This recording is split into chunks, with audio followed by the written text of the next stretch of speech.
Get ready to laugh as TV's funniest hidden camera show will have you in stitches.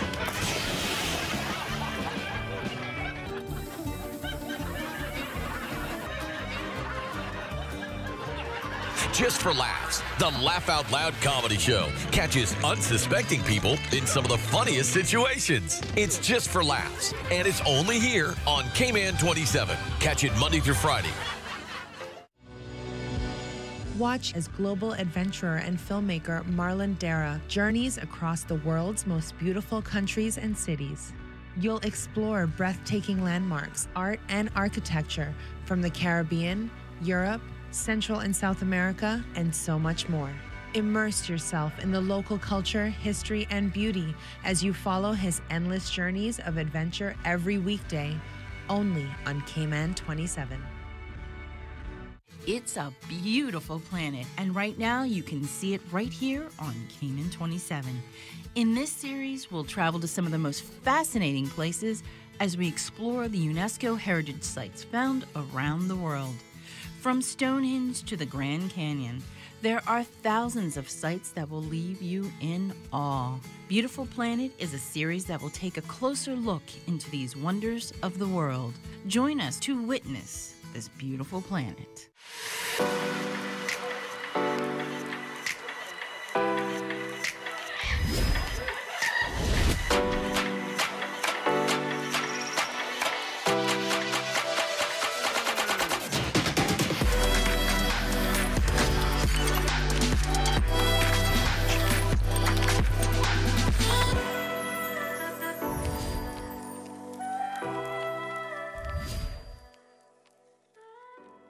It matters to you. It matters to us. We're Cayman 27, Cayman Informed.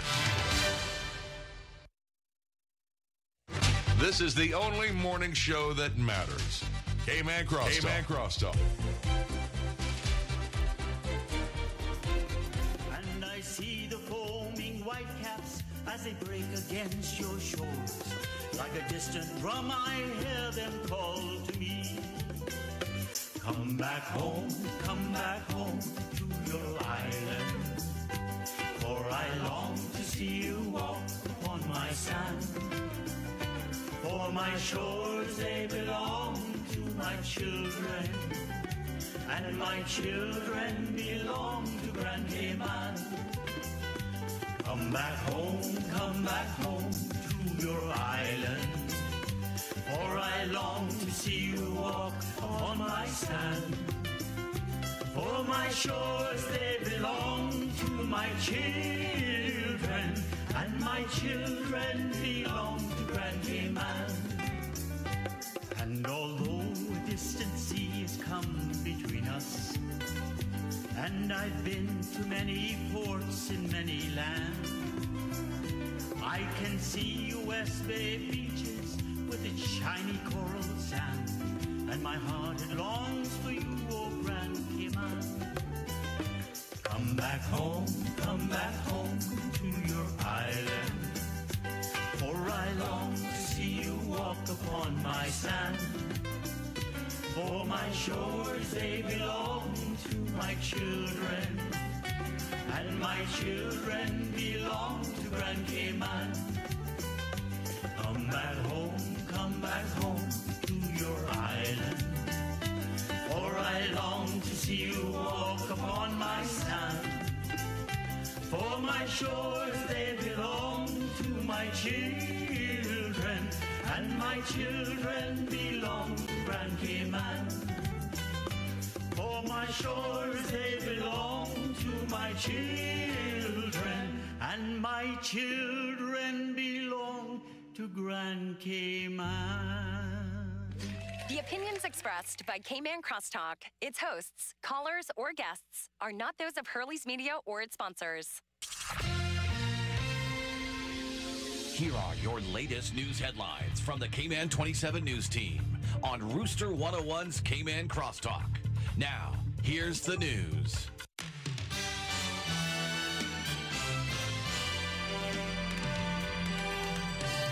A man arrested for exposing himself on the beach. What's up, everyone? I'm Doug Dodds. Here's today's top stories from the Cayman 27 newsroom. A 48-year-old West Bay man has appeared in court on Monday, charged with 3 offenses, including exposing himself on the beach. The man was charged with indecent exposure, possession of an offensive weapon, and resisting arrest. It comes after the man was spotted by members of the public indecently exposing himself on 7 Mile Beach on Friday. The RCIPS approached the man who was carrying a knife. He fled the scene and was later apprehended and taken into custody. Police say they're searching for individuals who fled the scene of a crash involving a stolen car on the Linford-Pearson Highway Sunday evening. The incident happened around 7:30 at the Kings roundabout when a white Honda Accord and a Nissan Pathfinder collided. No injuries were reported. However, police say they've spoken to the owner of the Honda, who said the car was stolen earlier that evening. And finally today, a healthy economic outlook. That's the forecast from the Economics and Statistics Office for Cayman so far in 2018. As per their quarterly report released on Friday, growth across all major sectors has seen Cayman's GDP rise by 4% in the first quarter of 2018. Significant factors behind the growth include a record increase in tourist arrivals and a rise in new company registrations. Government says it also recorded a surplus of $190 million for the first half of 2018 and a reduced public debt by around $50 million since March of last year. For more news on these stories and others, click on Cayman27.ky or watch the news tonight at 6 with a replay at 7. For Hurley's Media, I'm Doug Dodds. Have a great day. Be a part of the conversation on Cayman Crosstalk by calling the Superior Auto Hotline, 233-1019, or message us on the Cayman Crosstalk Facebook page. Now, back to Cayman Crosstalk on Rooster 101 and simulcast live on Cayman 27. Good morning, Cayman Islands, and thank you all very much for tuning in and let us be part of your morning and part of your day. Today is going to be a hot day, apparently. We're going to have Restaurant Month coming in. We're going to have CETA along with, I believe, the organizers for Celebrate Cayman for 60 years of our wonderful coat of arms. We're going to be talking about Restaurant Month, and then we're going to be hosting Opposition and like a box of chocolates. Never really know what I'm going to get with that, but we want you all to remember that the numbers in the studios and that they're willing to participate with you, take your calls and field your questions and all of those wonderful goody things. And the number in the studio is 233-1019, 233-1019. That is sponsored by our wonderful friends at Superior Auto. In addition, we do have a WhatsApp number, which is 324-1019. That is 324-1019. And we also got the email for all of you as well, which is caymancrosstalk@hurleysmedia.ky. That is caymancrosstalk@hurleysmedia.ky. In addition, we got the Facebook page, and it seems like my tech crew finally figured out, or maybe Facebook is not censoring us. I don't know, but Facebook streaming live is up and running right now. And so you can post immediately beneath the live streaming video that you see in our public page. Or if you're a little shy and don't want to see the 4,900 people that follow us on a daily basis to see what you're saying or maybe even participate in your conversation, well, please private message me. I'm more than happy to take those messages, either read them exactly how they are or weave them into conversations, but to have you express, because after all, this is your show. And just want to sincerely thank all of you for that and for continuing to be here with us and continuing to like us, share us, and also give the great reviews about it.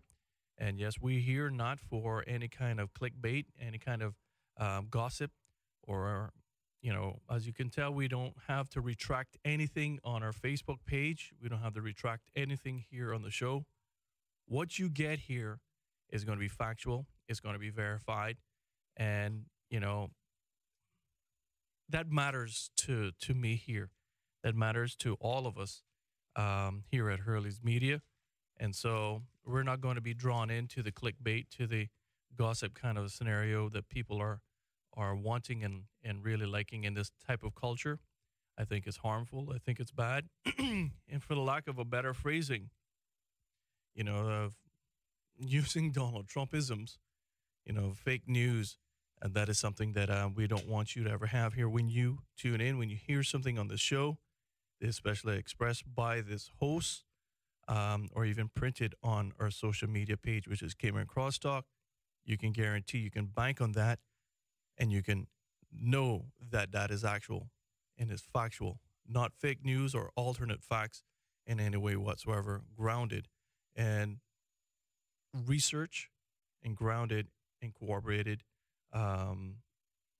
backup evidence. And let's just put it that way. So we just want to sincerely thank all of you for the kind remarks. This week, we're going to have a pretty jam-packed week. But for those that we saw some record numbers, and we want to sincerely thank, according to sources, the record number of colors. Say they heard it here on Cayman Crosstalk. And so I just want to say to all of those colors and to DOE and so forth, we're glad to see that there was a record number of 300 odd individuals that have signed up to be colors for this iguana program. And more than likely for the next year, maybe a year and a bit, you'll be working. And they're expecting that a bare minimum of $2,000 is going to be paid out to each one of these colors. And to that end, as you well know, I like to make sure that people have an equal ground and equal footing as much as possible. And for these colors, simply because they've heard here on Cayman Crosstalk when we announced, and apparently they had a pretty good bunch the very first day as well when they announced on a Monday here, and then continuing going on as well because I keep bringing it up. I'm going to be organizing a show on Friday for all you colors as well of how to obtain a firearms license to assist in your culling. And we're going to involve the Royal Cayman Islands Police Service. We're going to involve the inspector that is in charge of assessing your licenses.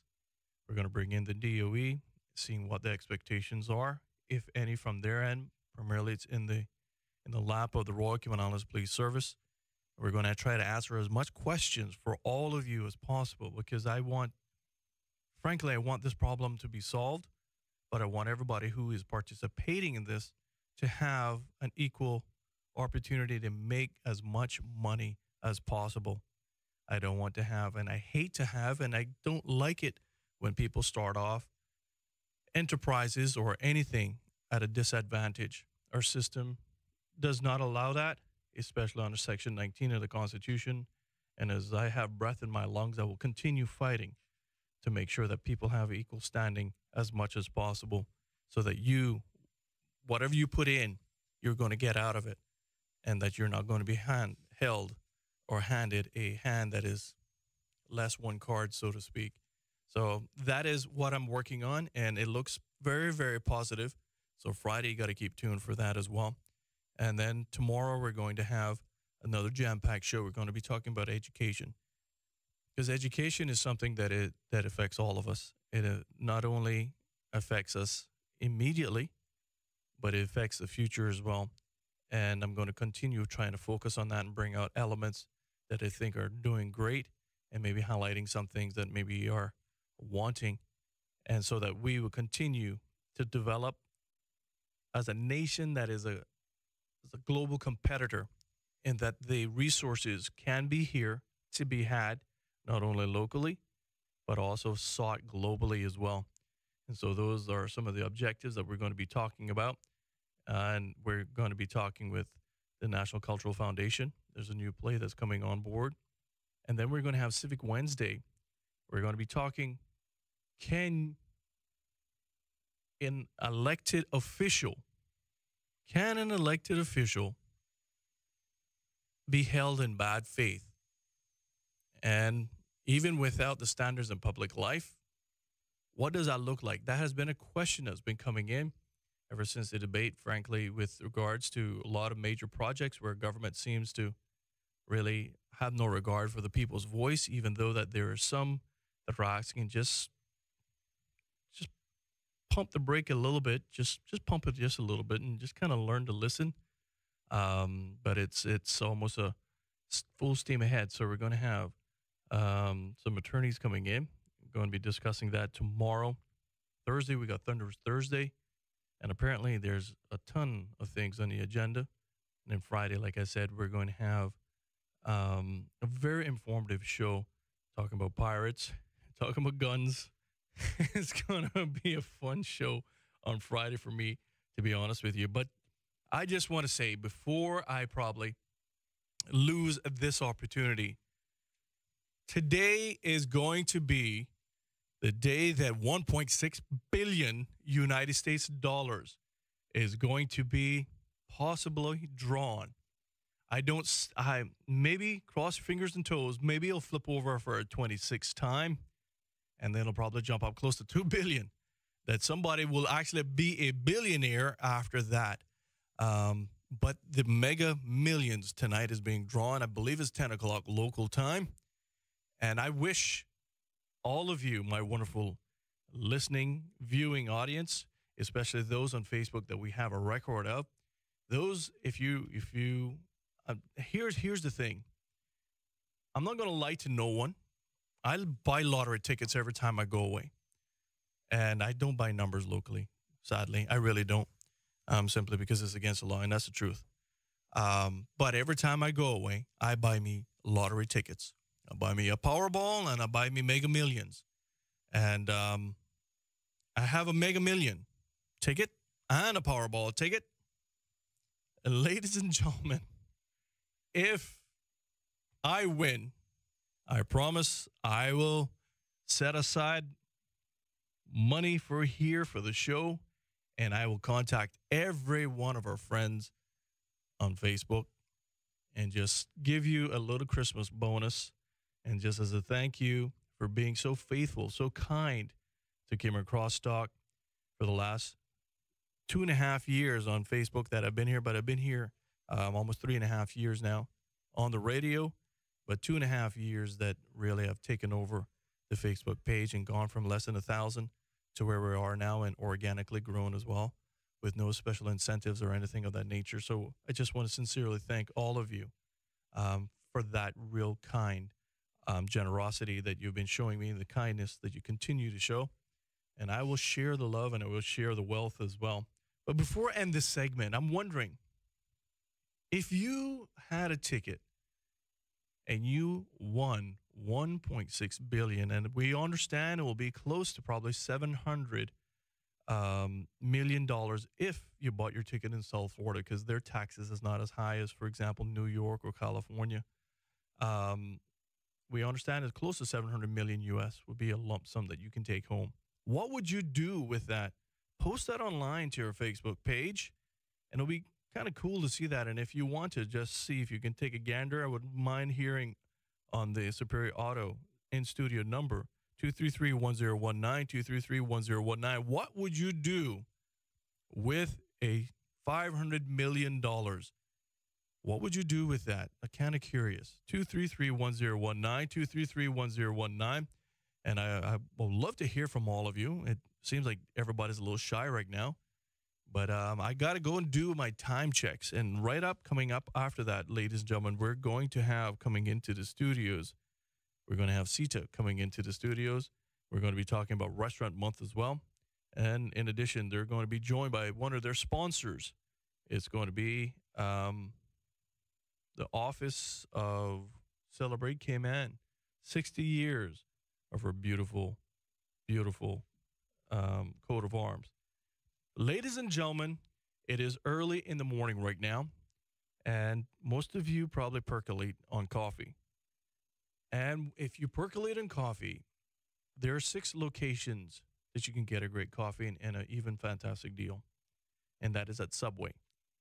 And remember, Subway has a really nice little coffee station right over in the corner. And if you get a coffee from them right now, remember, this may be a limited time offer. If you go in any 6 location, get a cup of coffee, they will give you a fresh baked cookie absolutely free. What a better deal. I mean, you can't beat that deal in the Cayman Islands. Anywhere where you go, you usually got to buy the pastry along with that coffee. But Subway is going to give you a free cookie of your choice. And according to the reports I've been getting, some people like the cheesecake one. A little sweet for me. But nevertheless, it's there for you. 6 locations of Subway from East End to West Bay and everything in between. And remember, ladies and gentlemen, that they've opened 2 stores 24/7. So, yes, if you get up at 5 o'clock in the morning to go to your shift or getting off your shift and you need a cup of coffee, well, you can go to the one in West Bay at Centennial Towers or the other one in Central Georgetown at Anderson Square. Subway. Eat fresh. Eat delicious. This hour of Cayman Crosstalk is powered by Subway. Subway. With 6 locations across Cayman, you know it makes sense to choose Subway. Subway. Eat fresh. Eat delicious. More of Cayman Crosstalk is next on Rooster 101 and simulcast live on Cayman 27.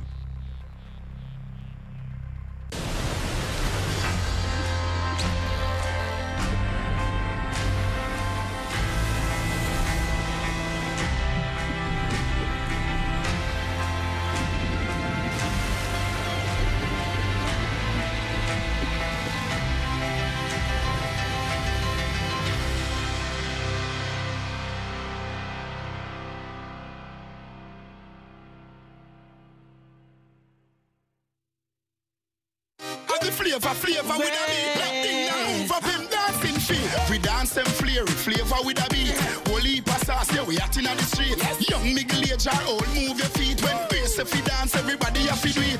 Grace, feel the vibe, can't you feel it? Grace, delicious, so nutritious. Yes, quality when you taste it. Want affordable, look for the label. Flavor we are flavor because the spice is flaring. Flavor with a beat, no other brand of the near way. One taste and you know Grace is real. We believe that every life matters and that we are all connected. One community, one people. We believe in compassion to give dignity to those that society has let down. We strive to conquer fear, and we believe that the power to heal is a gift. This is who we are. This is what we believe. Holy Cross. October is Breast Cancer Awareness Month. Show your support by wearing pink on Dress Down Dress Pink Day, October 26th. Purchase all your pink items, including t-shirts, polo shirts, online at www.lctgbreastcancerawareness.com or visit our LCTG Pink Shop from now until October 25th. Wear pink, take a staff photo, and email it to us at bcawareness@gmail.com or share it with us on our Facebook page. Dress Down Dress Pink, October 26th. Brought to you by Lions Club of Tropical Gardens.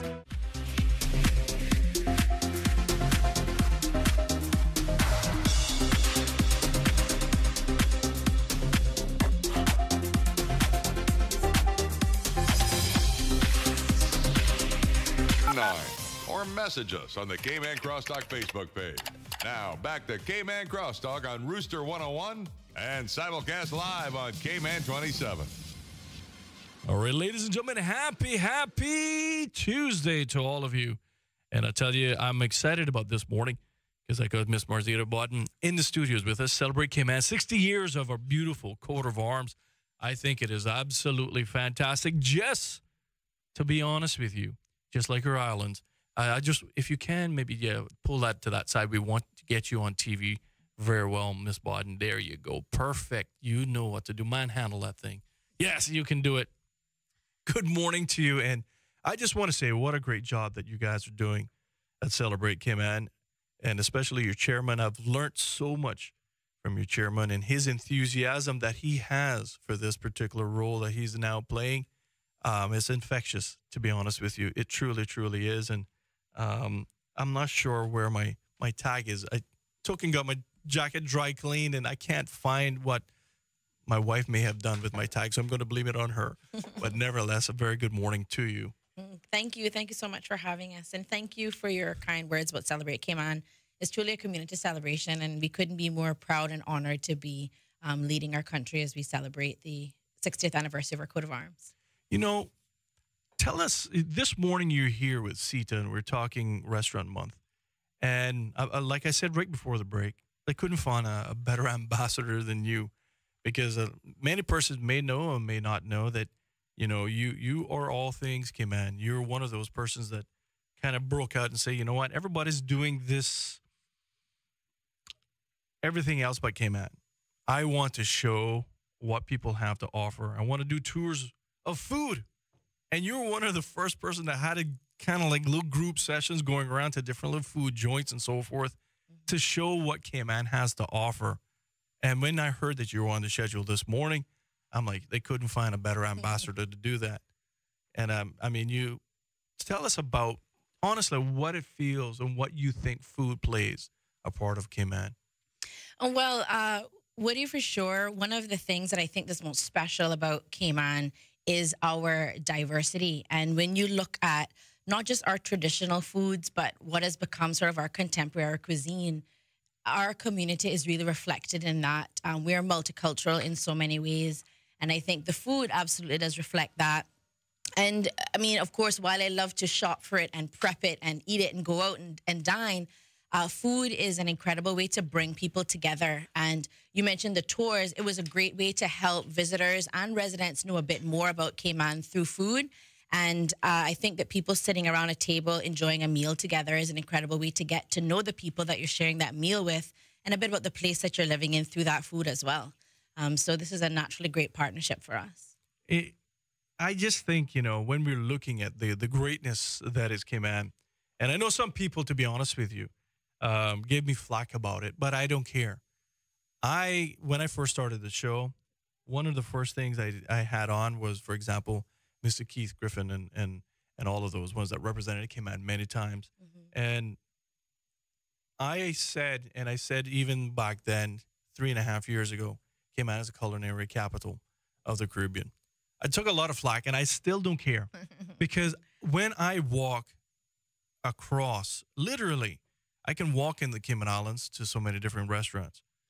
But even just driving along the way, there is such a plethora of different cuisines in the Cayman Islands, from wonderful waterfront fine dining to great jerk chicken shacks that, I tell you the truth, Jamaica will probably be rival win. I mean, honestly, I just like, for example, I mean, I'm a jerk chicken fanatic. Even from East End, all the way down on East End, you go up there on a Friday and Saturday, you know, you can't beat it with the ambiance, with the people, with the atmosphere. It just goes on and on. But our chefs in the Cayman Islands have gone to international competitions. And that's the reason why I said it then. And they will kick some booty. Yeah. And our young people, Jamo has taken some of our young people down into Trinidad and our Cara Festa. And what did they do? Came home with medals. Yeah. There you go. Yeah. I mean, it's easy for someone to say, well, this restaurant isn't serving, quote, local food. And yes, of course, we have our absolutely delicious traditional food that will put the healthiest of us in a good stupor after from the carb overload. But we have our chefs from Cayman and around the world who are using local ingredients. I mean, our local farmers have done an incredible job in shifting the way that we think about food over the last few years.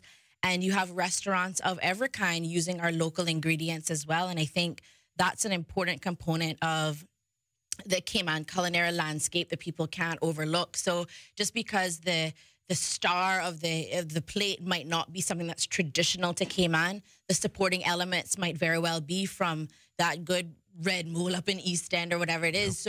I mean, all of that's local. And I think that during Restaurant Month is a great way to see the showcase of Cayman culinary skills, ingredients, traditional dishes, and inspiring takes on those as well. And we're joined right now by Holly from the Cayman Islands Tourism Association. And Holly, welcome back to the studios. Buddy, really excited to be on with you this morning. And, you know, tell us how Restaurant Month is going so far. I mean, obviously, you got a wonderful array of restaurants that we all really can't deny. I mean, it takes a whole entire placard to lay them all down. To be honest, I kind of am wondering what happened to the first 22 days in October. We're on October 23rd, so we basically have a week left. Wow.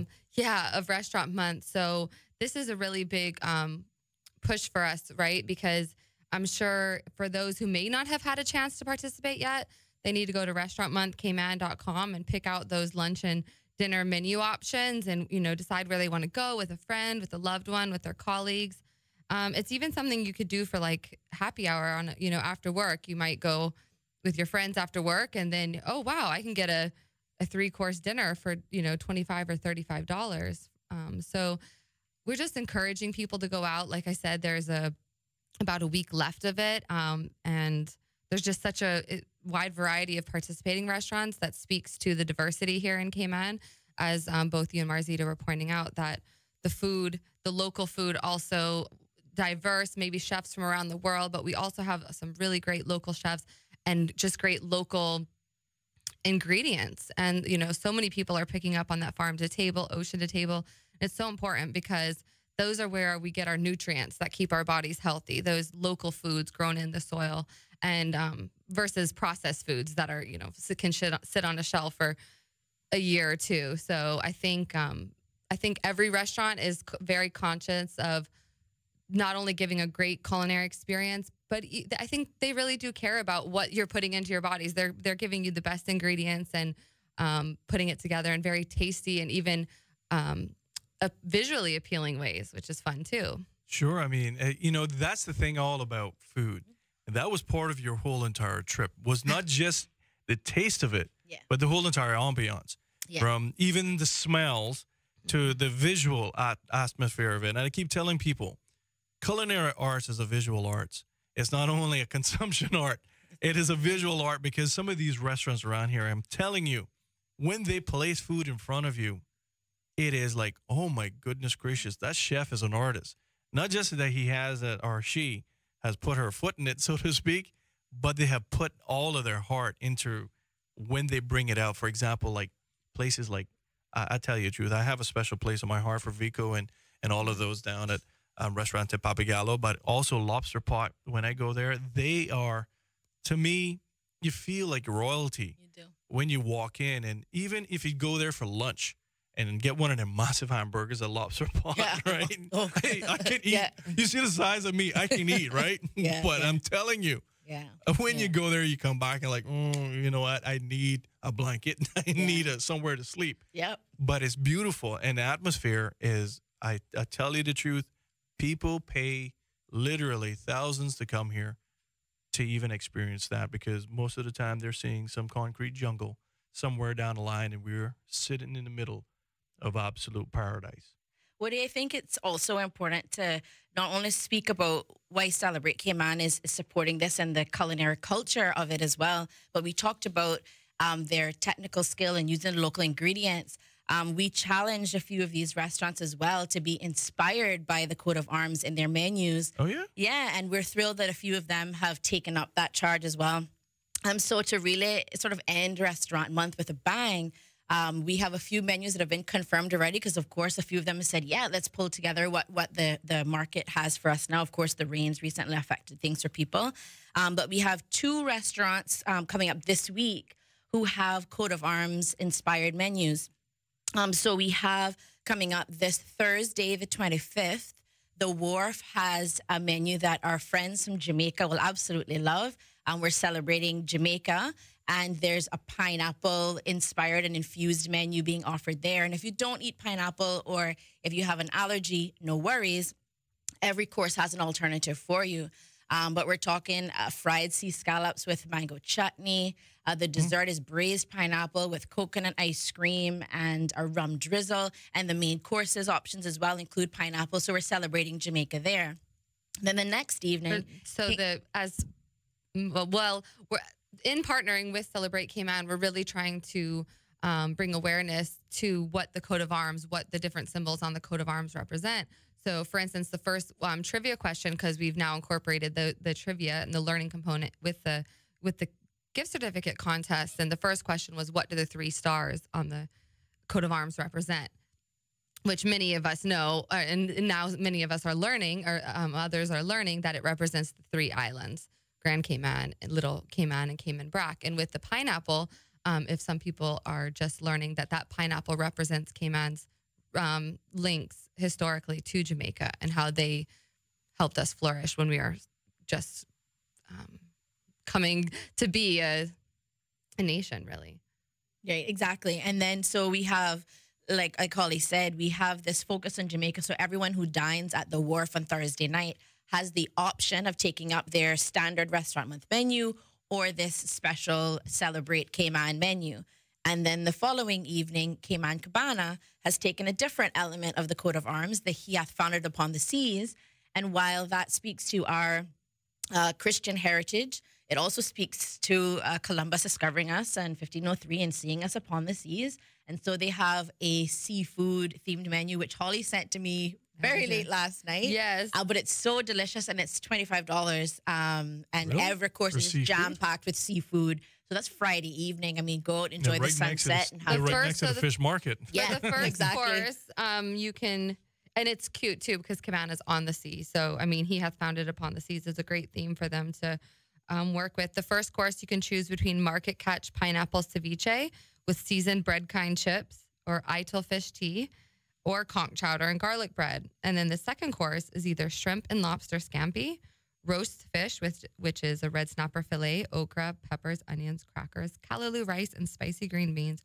Or you can have market catch with scotch bonnet cream sauce, roast pumpkin, or fried snapper tacos with pineapple salsa, avocado, cilantro, and bread kind chips. So it is quite the seafood medley of options there. So Bread kind chips. yeah, I guess it could And I be. come up with Luigi who hit that one. Bread kind chips. Well, that's your cassava, breadfruit, yeah, potato, any type of bread kind. Exactly. So that's what's cool about going places like that, and a lot of the restaurants have that. It's like, this is what why do you have breadfruit over cassava today? Well, the breadfruit harvest just came into this morning, if that makes sense. Whatever's fresh, whatever is ready. Whatever's available at the farmer's market, that's what he gets. Ladies, I got to take a little break right now, but there's one key element, Rosetta, that's on there, that's prominent.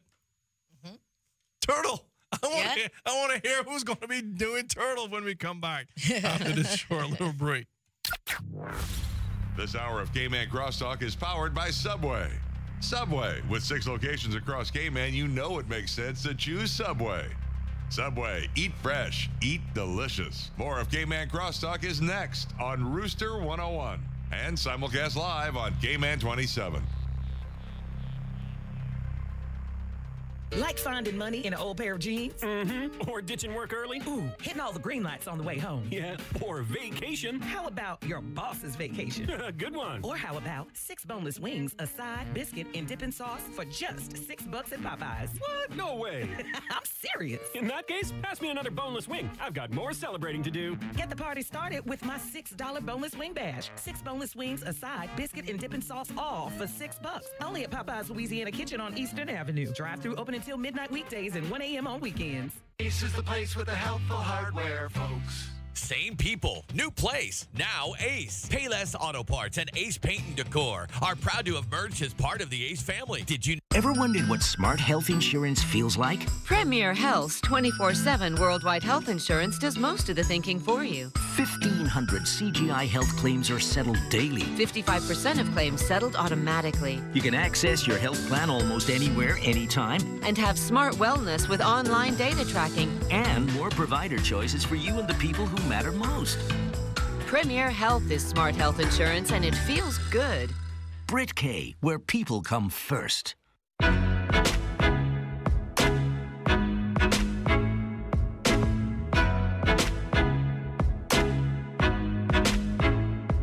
Hi, I'm Jordan Telford. I'm the master distiller for Tortuga Rum Company. I'm a born Caymanian, and I'm very proud to say that I'm producing an exceptional quality rum that's completely handmade, start to finish, distilled, bottled, and blended right here in Grand Cayman for Tortuga Rum Company. Sometimes having a middleman is not a bad thing, especially when it comes to insurance. Do you know that when it comes to cost, ease, speed, and peace of mind, insurance brokers ranked higher than when customers buy direct? So, for all your insurance needs, call Fidelity Insurance. We're the middleman you want. Call us today at 949-7822. Fidelity. We're good for you. Mom, I'm hungry. Me too. Honey, I need to fix the tap in the kitchen today. Okay. Everybody come with me. I know exactly where we can go. At Countryside, we have everything you need. Grab home essentials at A.L. Thompson. Convenient banking at Cayman National. Delicious slices from Pizza Hut. Always made fresh sandwiches at Subway. And find the best prices on island at Foster's Food Fair, IGA. Countryside. Everything you need and more. Taken into custody. Police say they're searching for individuals who fled the scene of a crash involving a stolen car on the Linford-Pearson Highway Sunday evening. The incident happened around 7:30 at the Kings roundabout when a white Honda Accord and a Nissan Pathfinder collided. No injuries were reported. However, police say they've spoken to the owner of the Honda, who said the car was stolen earlier that evening. And finally today, a healthy economic outlook. That's the forecast from the Economics and Statistics Office for Cayman so far in 2018. As per their quarterly report released on Friday, growth across all major sectors has seen Cayman's GDP rise by 4% in the first quarter of 2018. Significant factors behind the growth include a record increase in tourist arrivals and a rise in new company registrations. Government says it also recorded a surplus of $190 million for the first half of 2018 and a reduced public debt by around $50 million since March of last year. For more news on these stories and others, click on Cayman27.ky or watch the news tonight at 6 with a replay at 7. For Hurley's Media, I'm Doug Dodds. Have a great day. Be a part of the conversation on Cayman Crosstalk by calling the Superior Auto Hotline, 233-1019, or message us on the Cayman Crosstalk Facebook page. Now, back to Cayman Crosstalk on Rooster 101 and simulcast live on Cayman 27. All right, ladies and gentlemen, happy Tuesday to all of you. And if you're just joining us right now, I am joined by two ladies, one from the Cayman Islands Tourism Association, Miss Holly Whitelaw. In addition, I got Miss Marzetta Bodden. She's from Celebrate Cayman, 60 years of our beautiful coat of arms, which is a sponsor, one of the sponsors for Restaurant Month. And I'm just going to give a shout out to some of the sponsors because obviously things like this would not be possible for all of you 60,000 odd people and a wonderful tourists to really celebrate and understand our beautiful culinary arts in the Cayman Islands without some of these corporate sponsors. Home Gas, Good Taste, I guess that's a magazine, and Celebrate Cayman, and also Hurley's Media as part of that sponsorship as well. So we want to just encourage all of you to go. Thank you, Woody. We're certainly appreciative of all our sponsors. Good Taste with the website, Hurley's Media, and the radio and social media. Just been invaluable to us with this and Taste of Cayman. Excellent. And we got some wonderful restaurants. We got Agua, Ave, Casanovas, Catch, Cayman Cabana, Champion House 2, and we got Simboco, Eagle Ray's Bar and Grill, Eduardo's. I would like to hear more about Eagle Ray's. I'll be honest with you, I have not been. Is that new? Lionfish tacos. Lionfish tacos. So good. They got Tuca. They're the ones that have the chicken, what is it? The tree chicken, which is the iguana from time to time, and kangaroo. They're actually pretty neat. I've eaten there. I like eating there as well. And the Wharf, the Brasserie Caboose, Taco Cantina, Sunshine Grill, Restaurante Papagallo, and Rackham's Lobster Pot and Ferdinand's. And all of those have some wonderful views, especially Ferdinand's and Lobster Pot and Rackham's as well. But Restaurante Papagallo, like I said, I have a special affinity in my heart for Vico and his wonderful staff over there in Sandy. All of those ones for Restaurante Papagallo. But talk to me, Holly. Just reading through some menus, I'm like about Eagle Ray's, because I've honestly, I'm not gonna lie, I've probably been to most of these restaurants here. I have not been to Eagle Ray's. Have you been? Yes. Yes. Yeah. Mm-hmm. It's a part Ocean Frontiers in East End. It's there. The little pink building. The little pink building, right? Is it pink or is it blue? I thought it was blue. Okay. Can't remember, but when you're heading out to East End, it's on the right-hand side. On the seaside. On the seaside. Part of Ocean Frontiers. Oh, okay. It's in their complex. Yes. Oh. Actually, yeah. Yeah, it's upstairs and overlooking the water. Beautiful. Okay. Everything I've had in the menu is delicious, but particularly the lionfish tacos. And of course, the lionfish is a great sustainable fish to eat because it's a predator in our seas. And That's also a wink and a nudge, of course, to the lion on the coat of arms. So if you're eating that, you can think about, look about the British connections as well. Hey, predator. So, oh, Woody, let's not make food political. I was the last time I was on. Remember, we were like, that's what I love about Restaurant Month. There's no political or everyone loves food. Nothing to debate here, but except maybe which one has the best the best tasting. But so as Marzita pointed out, the Eagle Rays is on the other side of the island, so it kind of invites you to explore, to maybe on a weekend go out, have a drive this weekend. Tucka is also participating this year, I believe for the first time. So they have such a variety of foods and tastes and experience. And, it's quite the experience there. Also Champion House too. Sometimes it's like we have such a wide variety of restaurants participating in Champion House 2 participating this year. We're pretty excited about that. If you want a good breakfast buffet on the weekend, Caribbean style breakfast buffet for a reasonable price, honestly, my family and I go there on a Sunday, right on Eastern Avenue. You can't miss Dorothy and her wonderful crew is there. They'll help you out greatly. I mean, there are many. I'm just looking at it more closely. They're the only restaurant that actually gives you 4 options per dish. So like usually you get 2 to 3 options. So for the first, you can choose super salad, and the second you can choose fish or steak or pasta or this. So Dorothy hit us with some options here. Okay, appetizers, you can choose between bang bang shrimp served with Thai sweet chili sauce, jerk chicken roll filled with marinated jerk chicken, a vegetable samosa stuffed with potatoes and peas served with mint chutney, and also conch fritters. Like, those are so many options. And same with entrees, filet snapper, jerk pork, seafood fettuccine, chicken enchilada. Like, if that's for anyone, like you could take anyone out to eat with you, and there's going to be something there for them for sure. And the desserts, you can choose between coconut flan, mango cheesecake, coconut cream pie, or rum and raisin, or chocolate ice cream. So it's kind of like a comfort meal, it sounds like. I love comfort food. All of our different restaurants are just the brasserie caboose was just saying that is the newest restaurant or extension of the restaurant with the. Yeah, they got a nice little outdoor feel and so forth to that one. But the brasserie, they have their own apiary, which means for all of you out there, they have their own honey. Yes, ladies and gentlemen, they have their own beekeeper. It's phenomenal. They also have their own chicken coop. Yeah. They have their own fishing boats. They have the garden at the rear of the restaurant and then planted throughout their Orchid Development Cricket Square and the place as well, in great relationship with farmers. I mean, what's great about Restaurant Month for me, that I've thought since the beginning of this initiative, is that it gives you the opportunity to really think about some of these restaurants a bit differently, try things a little bit differently, keep them top of mind.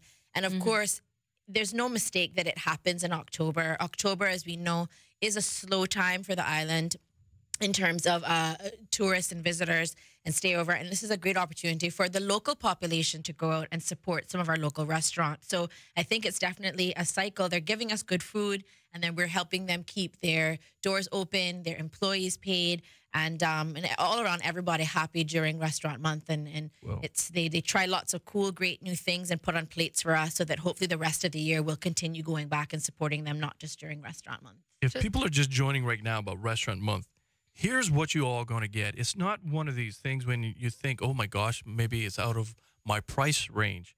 No, ladies and gentlemen, here's what, and I was surprised by actually, I'm not sure how they did it, but I know our restaurants that I've eaten at, most of these, the servings are pretty nice and gracious. Ladies and gentlemen, it's a delicious fixed price dining option and lunchtime options as well. You get 2 or 3 course lunches starting at only $15. $15, plus you got the atmosphere and the ambiance to go along with it. Yeah, you could go to a drive-through and almost spend $15 on a meal. Almost? Depending on what you're getting. If you're super hungry, get a salad. It's like $12, Yeah, and water is $2.50, and there you go, $15. And if you want to take your significant other out during this time as well, but you might spoil that person, they may think, well, you're going to take me out all the time now. Well, you can do so at night as well. 3-course dinners starting at only $25. And I mean, 2 people can go out and have a 3-course meal. And some restaurants actually have a wine pairing that goes along with that as well. And I mean, for $25. Yeah, Casanova's has that. Samboco has, you can choose wine or dessert. So I remember we went out with a staff lunch, a team dinner last year at a restaurant month, because we go and try to take pictures, for marketing. And yeah, it's all just about marketing. No fun at the team dinners. No, I'm just kidding. We have a lot of fun at those, but it was just funny because we were choosing between wine or dessert. And I'm like, we have to choose? Like, yeah, I'll have both. Sunshine Grill is participating this year, which is really exciting. They're just such a fun, awesome restaurant. Taco Cantina is participating this year. That's another one that's on the eastern side of the island. And I think it's really cool. I encourage everyone to go to their Facebook page. They have a bunch of people with big sombreros on. It looks like quite the experience. I'm actually planning to go out there before the end of the month to check it out. As well as we touched on Eduardo's, which is a classic. People are loving their menus right now. Agua, which is now in Cayman Bay. So if you haven't checked them out yet, in their new location, you have to do so. Catch, another great view, a great spot, great food, great ambiance, great view. And then we have like Ave at the Kimpton. So that's a $45 meal, but you're getting quite the experience there. Just some top-notch chefs, experience. The service there is just top-notch. So we want to encourage everyone to go out, go to restaurantmonthcayman.com, check out the menus, and participate in the CITA contests that have the Celebrate Cayman trivia. And we're so thankful Celebrate Cayman and Marzita came to us about this, and it was such a great opportunity for Restaurant Month to have Celebrate Cayman a part of the celebration, and for Restaurant Month to be a part of the Celebrate Cayman celebration, because what better way to celebrate than with some food. So we really encourage everyone to go to our Cayman Culinary Facebook page. We are going to be blasting out about 10 $25 gift certificates to the participating restaurants in the next 10 days. Can I get a couple? Yeah, well, you got to just answer the questions. There's a question up now that hasn't, it's for Rackham's. I just gave the answer. Okay. I gave one of the answers. It's a two-part question. You got it, Chris. You got it. The other question was, what year was the coat of arms adopted? So I won't say that yet. I won't give that one away too. Can I tell Martina? So now you have time to look up the answer on celebratecayman.ky.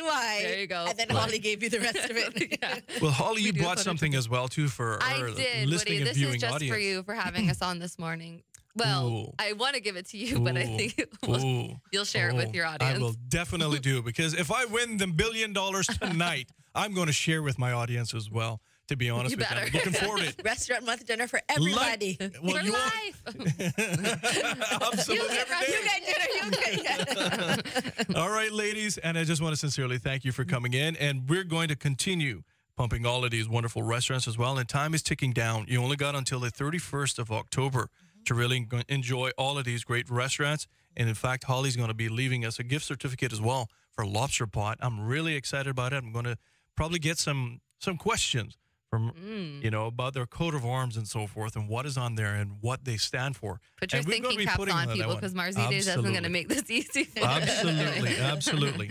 And, I just want to sincerely thank you. And I welcome you back to the studios to talk about all the rest of the things that you're doing, because it's the rest of the year as well. And I think you're going even beyond, celebrating Cayman. So I welcome you and the chairman back as well. Mm-hmm. And, I always enjoy it, to be honest with you. I truly, truly do. Thank you. We'll be back. We have lots of exciting things coming up to wrap up 2018 and kick off 2019. Wonderful. Holly, it's always a pleasure, ma'am. Yes. And I'm looking forward to giving away that gift certificate to Lobster Pot. Yes, to you, my wonderful audience. And coming right up, we're going to have, it was Opposition Tuesday, but Opposition has allowed CPR to come into the studios. So people initiate a referendum for the cruise berthing will be in as well.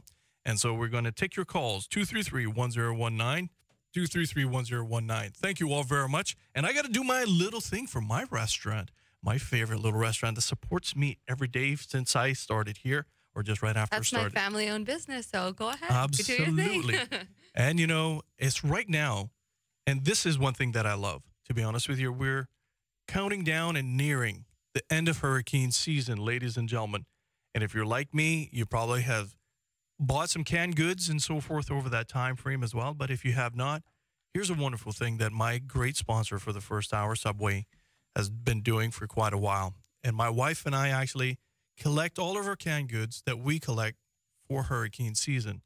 And we take it to our Subway store that's closest to us, right at Countryside.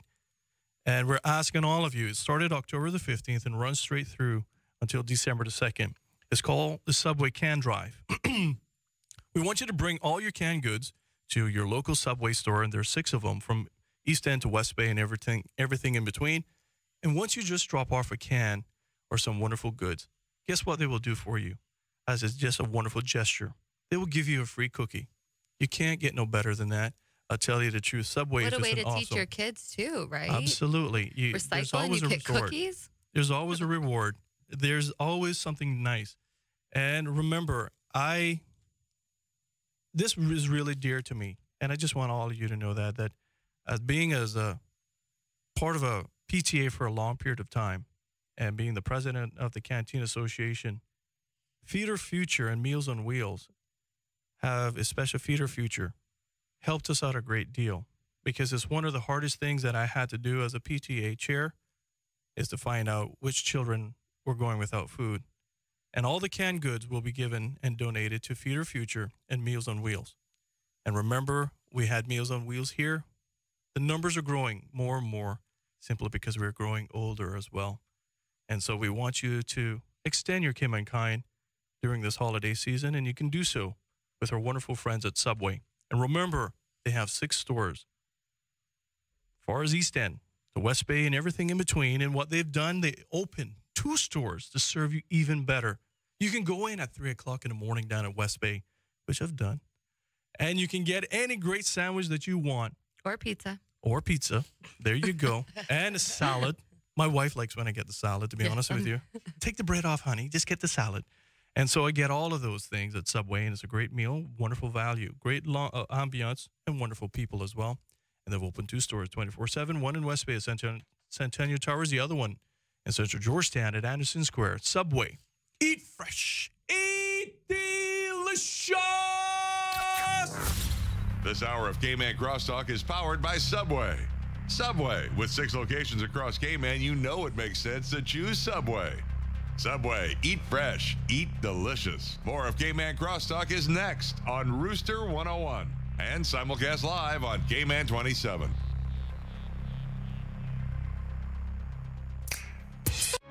Sometimes having a middleman is not a bad thing, especially when it comes to insurance. Do you know that when it comes to cost, ease, speed, and peace of mind, insurance brokers ranked higher than when customers buy direct? So, for all your insurance needs, call Fidelity Insurance. We're the middleman you want. Call us today at 949-7822. Fidelity. We're good for you. It's that time of year again for the annual Cayman 27 Parade of Lights, brought to you by Bogle Insurance Brokers Limited. We're calling all boats to join us Saturday, December 1st at Camana Bay as the water comes to life with this year's theme, Christmas Around the World. It's completely free to enter, and there's a chance to win $1,000 and 2 general admission tickets to Kaboom. Or enter just for fun. Private and commercial boats are welcome. For more information and to register your boat, click on cayman27.ky. From happy beginnings and life choices that we make along the way, Brit K protects your lifestyle with the best insurance cover at the best possible price. health insurance with far-reaching benefits, Family protection and long-term financial plans. business insurance and generous employee benefits. For happy beginnings to happy ever after, visit BritK.ky. BritK, where people come first. We do a whole lot more than just cover your floor at Paramount. Carpet, any style, carpet or tile, insulation and drywall too. Everything's beautiful, come and see. The Paramount name means quality. It'll be a brand new world under your feet. We do a whole lot more than just cover your floor at Paramount. Paramount Carpet.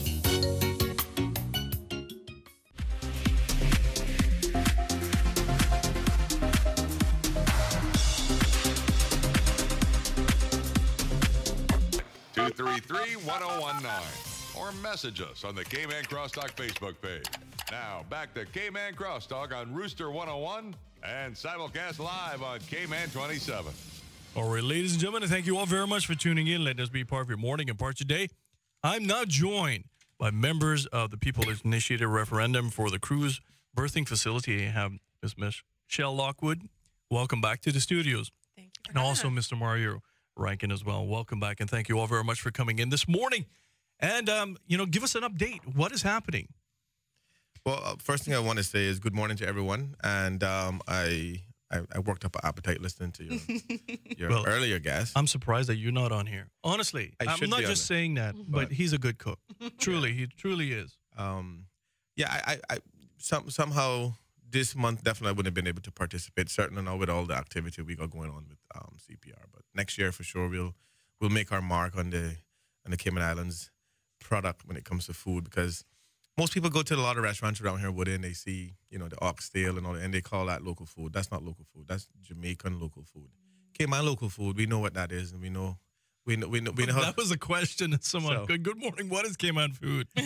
Exactly right. And you have a few people on island that still cooks tradition. Pull the mic the other way. So there we go. Oh, is that my camera? That's your camera. You have your own camera. Okay. I was thinking But certainly the Caymanian way of cooking and the style of cooking has somewhat dwindled down to a few spots, and even then, when you go there, it's not as good as it used to be. So I'm trying to breathe life back into that market. I mean, I know not a lot of people had cassava rum cake or banana rum bread and those type things, which I know, is making its way back up. And I think that would be an awesome thing to do too for like cruise tourism, because you're talking about these cruise passengers coming off and literally they're just looking at burgers and fries and pizza. I'll be honest with you. And if they can get off the ship so easy, they can get back on to go get the same pizza and fries. So if they have something that they can't get on the ship, maybe they might stay a little longer. I agree. I mean, I'm not gonna lie to no one. He calls a show quite frequently, and he's a dang good cook as well. I'm not going to mention his name, but he wanted to do offerings at the port. But the port has quotas on the type of restaurants or amount of units so that they don't cannibalize the market for the other one, so to speak. And but he had a unique offering, not chips, not sodas, but for example, like marinated conch, lobster, those kind of local dishes. And he brought to me, and Barry was here at the time, and we were fighting literally. Barry doesn't eat. She's like a bird. But we were fighting for this this marinated conch. Right. That he put grapes in. Yeah. My gosh. Yeah. I'm still salivating off of that one. Well, the Royal Watler is a mini Falmouth. Yeah. I mean, like it's a mini model of Falmouth. Yep. If you're in, you're in, and if you're out, you're out. And you can go down there right now. There's 2 ships. Well, that's most ports, both of them. The airport is the same way. I mean, it just goes on and on, but it has to have a limit somewhere down the line. But I think it has to be a much more market. When I say mini Falmouth, I meant when you drive by, you see the tour operators who don't have pre-existing contracts with the ship on the outside of that gate with signs trying to get people who coming out. And I don't think I don't think under no circumstances, because of the small market that we are, that any Caymanian who has a licensed tour operating business should be competing with anybody with pre-existing contracts. That should be dealt with across the board by all operators. The cruise line depend on the Caribbean as a destination. We should be dictating those prices, not them.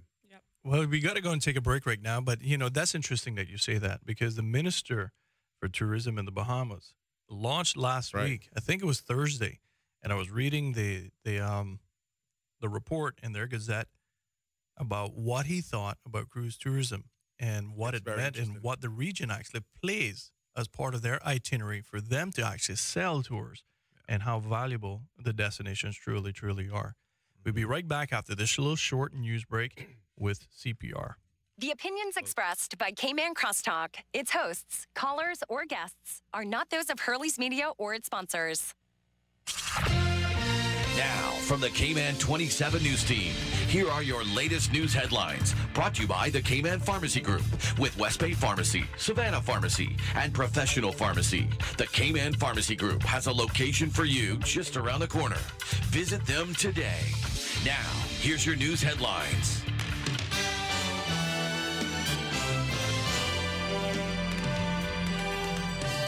A man arrested for exposing himself on the beach. What's up, everyone? I'm Doug Dodds. Here's today's top stories from the Cayman 27 newsroom. A 48-year-old West Bay man has appeared in court on Monday, charged with 3 offenses, including exposing himself on the beach. The man was charged with indecent exposure, possession of an offensive weapon, and resisting arrest. It comes after the man was spotted by members of the public indecently exposing himself on 7 Mile Beach on Friday. The RCIPS approached the man who was carrying a knife. He fled the scene and was later apprehended and taken into custody. Police say they're searching for individuals who fled the scene of a crash involving a stolen car on the Linford-Pearson Highway Sunday evening. The incident happened around 7:30 at the Kings roundabout when a white Honda Accord and a Nissan Pathfinder collided. No injuries were reported. However, police say they've spoken to the owner of the Honda, who said the car was stolen earlier that evening. And finally today, a healthy economic outlook. That's the forecast from the Economics and Statistics Office for Cayman so far in 2018. As per their quarterly report released on Friday, growth across all major sectors has seen Cayman's GDP rise by 4% in the first quarter of 2018. Significant factors behind the growth include a record increase in tourist arrivals and a rise in new company registrations. Government says it also recorded a surplus of $190 million for the first half of 2018 and a reduced public debt by around $50 million since March of last year. For more news on these stories and others, click on Cayman27.ky or watch the news tonight at 6 with a replay at 7. For Hurley's Media, I'm Doug Dodds. Have a great day. Be a part of the conversation on Cayman Crosstalk by calling the Superior Auto Hotline, 233-1019, or message us on the Cayman Crosstalk Facebook page.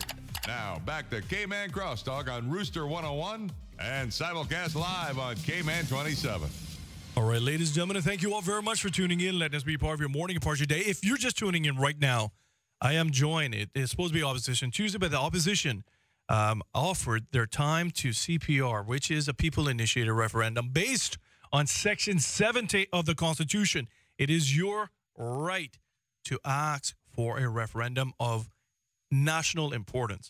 And this group, Michelle, you all, I remember I was very fortunate and blessed when you and Naomi came and said, you know what, we have a lot of issues. There's a lot of us talking, and we would like to have a referendum on this issue because there's more questions than answers, especially something that is going to impact the Cayman Islands for generations and probably forever. It's not like, you know, we complain about for example, the mangroves and taking down all of the wetlands and wondering where they're going to be going and all the flora and the fauna. But when you disrupt the marine environment, that then takes a bigger issue. And I'm going to paint a picture. You see, I have a great fortune of being here and a great benefit. And my mind, unfortunately, is like one of those computer things, you know, once it goes in, the RAM memory is there. But when I sit behind here and I listen for the last 3.5 years and I try to listen to people, I have people that come on like the DOE. But for example, like Guy Harvey, you know, people know Dr. Guy Harvey. In fact, a lot of people didn't know he was a doctor. I didn't know, right? Actually. A lot of people, they just say, Guy Harvey, oh yeah, his cool T-shirts and a great artist. Yeah. But he's actually a marine biologist. He's a doctor. And his passion actually came from when he was researching. He started sketching and so forth. And he did his whole entire, I guess it was a mini autobiography here on the show. So I had a great privilege of listening to that. But he came and he was talking years ago even really before this controversy, I mean, we were talking about it, but it had died down. But he was talking not in the context of this particular project, but in the reefs in general, of how important the reefs truly are to the Cayman Islands ecosystem, marine ecosystem. If you take that out of equilibrium and you lose the reefs and the reef life and what all flourishes within that microcosm, then you have an unbalanced marine environment.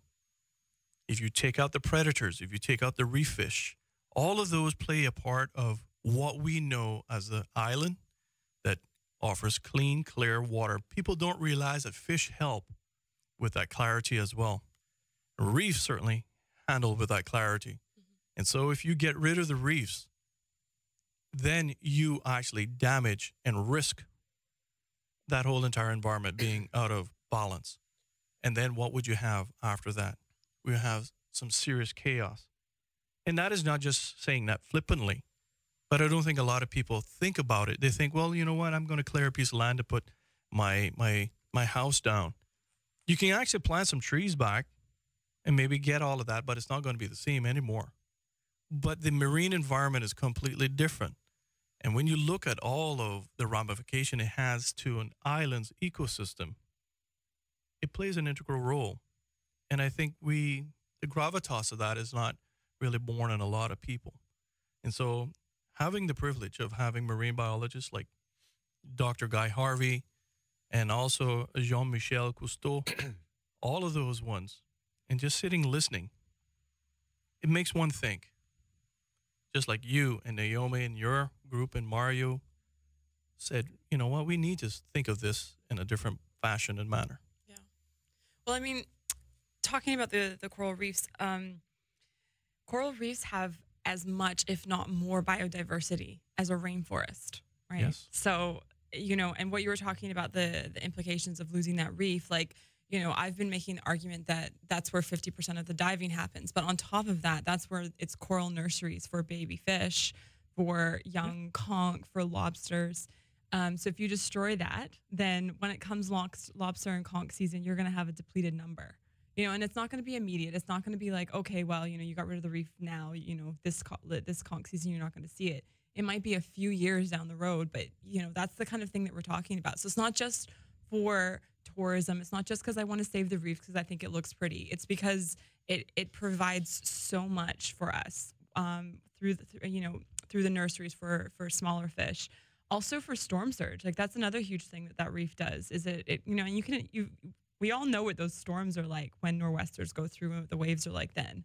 So can you imagine if we didn't have a reef to kind of buffer the waves coming through? I mean, it's going to be, I don't even know what it's Well, the be like. EIA and the outline business case scenario does say that the water height and the wave action would be that much more intense. In fact, they actually put a figure on it, close to 2.68 million, if my memory serves me correct. And I believe if you all want to find that, you can find that on page 7, I believe. Boy, and the Woody. physical one and the electronic one will be page 11. I believe that's where it is. But you can read through all of those ones because I've read each one of those things. And like I said, here, I try to be as fair and balanced as possible. But when there's some glaring anomalies out there, you have to speak about it and ask the question about it as well. You know, Mario. You got to think about that as well too. Is the insurance is going to have to increase? No one has put that into the outline business case nobody's scenario. thought about that. But the insurance for all of those waterfront businesses is going to have to increase if the storm surge is going to increase. And what do you think that's going to do to prices? Exactly. So those are the kind of things that you need to think about with that. Well, the thing with it is, you know, as you all probably may have heard and you've seen at the presentation, the initial EIA, and this is what you and Naomi were saying at the very beginning, everything was more southern. And so you're going towards going towards more 7 Mile Beach. There was nothing southern towards Eden Rock. But now that they're going to be doing the cargo facility, that means the dredge footprint pattern, and you heard it here by the director of, I'm not sure if anyone of you have seen or heard the video with the director and the deputy director of the Department of Environment. Their concern is that the footprint is now going to, for example, where the little rock is that we enjoy at Pirates Week that shoots off a lot of fireworks and so forth. That whole entire area would be dredged out more And the wave action and the wave heights will be that much more significant coming through that area. To your point, we've seen, that area being bombarded. And someone did the analogy saying, well, all right, Mario, if I'm 15 feet away from you with a red Solo cup full of liquid and I threw it at you, you may be splattered by it. But if you gave me a 5-gallon bucket and I stood the same distance from you, do you think you'll be much more wetter? Well, obviously, and it's like a rock in a pond, right? And a still pond. No matter where you throw the rock, it's still gonna have a ripple all the way through. And one thing I just saw this morning. I wonder what Mr. Kel Thompson gonna name his beach after they push the Balboa off the side of the wall. It won't be named Balboa Beach anymore. That's for sure. But one of the biggest issues that I see, and it's concerning because our Department of Tourism, our Ministry of Tourism, has gone and made great efforts with radio ads, paper ads, all sorts of ads, to get behind a project that is gonna, in their own reports, damage our coral reef to some great degree, and they can't definitively tell us that it won't affect the 7 Mile Beach. So, for those reasons alone, we shouldn't be doing it, based on their own admission that if it had any effect or any negative effect on the 7 Mile Beach, that would be a reason for them to start the project. But based on their own reports, they somehow seem to have missed that section, and is pressing forward to do this project simply because they're under this misguided idea that we're in competition with the rest of the Caribbean islands that have cruise pairs. But if you look at one of the Oasis-sized ship companies that are not part of the Carnival or Royal, I mean, they've made it very clear. They've told our government that they're willing to. In fact, they insist that that they continue to tender in service the MSC or MSC. Yeah, they've Divina. Yeah, they've expressed to our government directly that they don't have an issue with pairs, and they are an Oasis-sized ship, by the way, just so people understand, right? Because their passengers enjoy that authentic, get off on a tender to shore. And there's a lot of discussion could be had on many areas of tendering. Yes, tendering is not as safe as getting to a pair. We all understand that. But if you're telling me that if you're telling me that one of your major concerns are the safety of passengers getting from ship to shore on a tender, but you don't have but you don't have an issue of those same people getting on a boat to go from whatever point in the North Sound to Stingray City. It's the same thing. It's the same boat trip. It's the same risk you take. Well, but let's just look at what they're doing with the Greek Isles, and how they're developing all of it. Right. They're small. Yeah. They have to do tenders, but yet they're not mitigating that, and they're not saying anything is wrong with it. The words of the Carnival executive still rings in my ear. Right. Is that we just want a place to park our boats, if it works. Yeah, basically. And right, Chris? Was that the word? I'm just a little bit and every day it's becoming more and more upsetting because we keep hearing these things on the radio and they have they've obviously spent obscene amount of money to get radio ads on just about every and station. Newspaper ads. And it's full page newspaper ads. Yeah, and it's really upsetting when you're driving down the road and you hear them saying that we need our. No one ever said we don't need our tourism dollar. No one ever said that we want to do away with cruise tourism. Let me just give. And no one even said either that status quo is okay either. Right. We're not talking about maintaining it exactly as is. We're talking about let's enhance it. Let's make the tender boats more of an experience. Right. But to say that we need to build two piers. I just want to clarify some statements that are being made on those ads. Yeah. And it's very important for the listening public to understand, for those people who have listened to the ad and somehow bought into the ideology of what those ads are saying. Well, if I may read something to you, sir, and I like to give reference so that people say that I'm unbiased. Go to www.sunsentinel.com, and it's dated on the October 22nd, 2018. It was posted at 3:58 p.m. It's an article saying Bahamas unhappy with cruise passenger spending. No longer incentives to the cruise lines. Here's what they say. The tourism leaders in Bahamas don't believe enough cruise ship passengers are getting off the big boats and spending money in locally owned businesses. A Nassau newspaper reported. And we can go down the line and so forth of that nature. So to your point, Mr. Rankin, it is happening. And I mean, well, for destinations who have full autonomy over their cruise tourism and their tourism product, like the Bahamas, who've made it very clear from in the 70s that if it's going to be local, it's going to be 100% local. You have to admire anyone who's taking a position that identifies what quality each sector of their tourism product brings to the table and what emphasis the government is going to put towards catering to. I think we could learn a lot from the people of the Bahamas in that regard.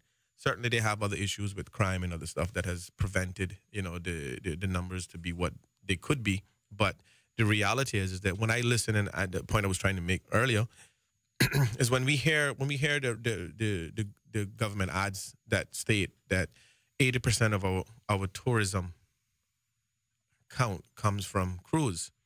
Now, let me give you something very interesting about that, which I think is very alarming and concerning because it's an ad by the government and it's a for them it's self-damaging in my personal opinion for anybody who read between the lines. So let's put this in perspective.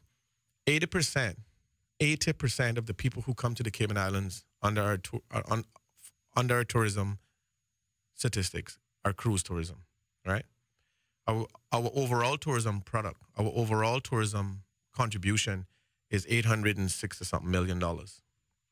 Now, if 80% of the people who come to our island comes by way of cruise, but only $950 million is derived from that 80%, that means that the remaining 20%, which is stay over, generates over $650 million. So if the government wanted to honestly increase our bottom line and enhance and secure the most important part of our tourism, our tourism, which is stay over, then a lot of the emphasis and a lot of the effort and a lot of the work that they're currently doing should be on enhancing, upgrading the airport. Yes, the little $50 million makeover that they're doing now that is going to end up being 80 still isn't adequate enough. We don't have the extended runways. We don't have the jetways. We don't have nearly half the things that would create a better passenger experience on that end, as well as increasing the passenger count in terms of bringing people to our shores on an overstay basis. We need to have cruise tourism, absolutely. We're not going to lose half of our cruise tourism if we don't build pairs. That is a lie. That is not true. You said it earlier. You've played the clips. I don't know how many times you need to play the clips from the two major cruise lines saying that our market is not at jeopardy. The reality is that it's unfortunate that we're using the people's money to scaremonger the same people and go against the same people. We're not fighting a personal battle here, Woody. We're fighting a national battle here that is given to us by rights of the Constitution. We're not here fighting for one person. We're here fighting for everybody, including those people who are fighting against us. And that's the reality. So at the end of the day, when you look at all of the information that has been put out thus far, you realize that everything is in favor of us having a national vote on this simply because the numbers and information just do not add up. I think that's kind of important to say, to reiterate. So they're saying that 80% of our tourism comes from cruise, but they just mean the numbers of people, whereas out of 800 million, 650 is generated by the stay over, which amounts to 20%. So I think that's just clear that it's not like we're losing 80% of the revenue from tourism by losing, and we're not going to lose cruise tourists either. So I think that it's just, anybody can kind of manipulate numbers and play them as much as they want. And there's a lot of ads that the government has been putting out that, one of them is that they stated that tendering is considered a high-risk negative passenger experience, which they quoted from the PwC report. But if you read the whole quote from the PwC report, it says, tendering in the Cayman Islands is rated very highly by industry participants. Tendering itself is viewed as high risk And then that's when they go on by the cruise lines. So it's viewed high risk by the cruise lines, but it's not by the passengers. but not by the industry participants. So, again, you can take bits out and you can pick and choose what part you're showing us. And that's what's happening right now, is that we're getting all of these numbers thrown at us and then scared, oh crap, we're going to lose 80% of our tourism. Well, when we come back, I got to take a break right now to pay some bills. And I just want to say to all of our vendors out there, thank you very much for sponsoring this show as well by these things. But I want to read some quotes from the minister of Bahamas. And this is actually their newspaper. I'm going to quote that one as well. What was said by the Minister of Tourism in Bahamas just last week about this very, very issue about spend and so forth of that nature. And also, I went on FCCA's website, and I'm pulling off their recent figures as well for Bahamas, who has a cruise pier facility, and what the spend pattern is, which falls right in line with the top end of what PwC said they believe what the true spend value would be. More of Cayman Crosstalk on Rooster 101 and live on Cayman 27 is next. Have you heard? They have new daily meal deals at Popeyes. A different meal with side every day of the week for the same price of just $3.99. Monday is chicken soup with rice. Tuesday for the chicken bowl. 2 tenders on Wednesday. A loaded chicken wrap on Thursday. It's all about that shrimp on Friday. Chicken nuggets to start the weekend. And the mixed 2-piece to finish. The new daily meal deals from Popeyes. A different meal every day, served with the world-famous best dressed chicken for only $3.99. Only at Popeyes, Louisiana Kitchen on Eastern Avenue. Bogle Insurance Brokers Limited are professional, independent insurance brokers established in 1988. We are a wholly Caymanian-owned insurance broker with a wealth of knowledge in the local and international insurance market. Our professional team service clients with a range of insurance products, including motor, home, health, contractors, marine, and business insurance, among others. Contact us at 949-0579 or email us at service@bogleins.com. It's that time of year again for the annual Cayman 27 Parade of Lights, brought to you by Bogle Insurance Brokers Limited. We're calling all boats to join us Saturday, December 1st at Camana Bay as the water comes to life with this year's theme, Christmas Around the World. It's completely free to enter, and there's a chance to win $1,000 and 2 general admission tickets to Kaboo. Or enter just for fun. Private and commercial boats are welcome. For more information and to register your boat, click on cayman27.ky. Whether you want to get going in a new car, to relax at home while you pay bills on your mobile banking app, to get the best rewards with your credit card, or to get a sure start on your little one's future. Whether you want a quick response on your loan, or just a range of services that keep your business running smoothly, you want banking that fits your life. CIBC First Caribbean. Banking that fits your life.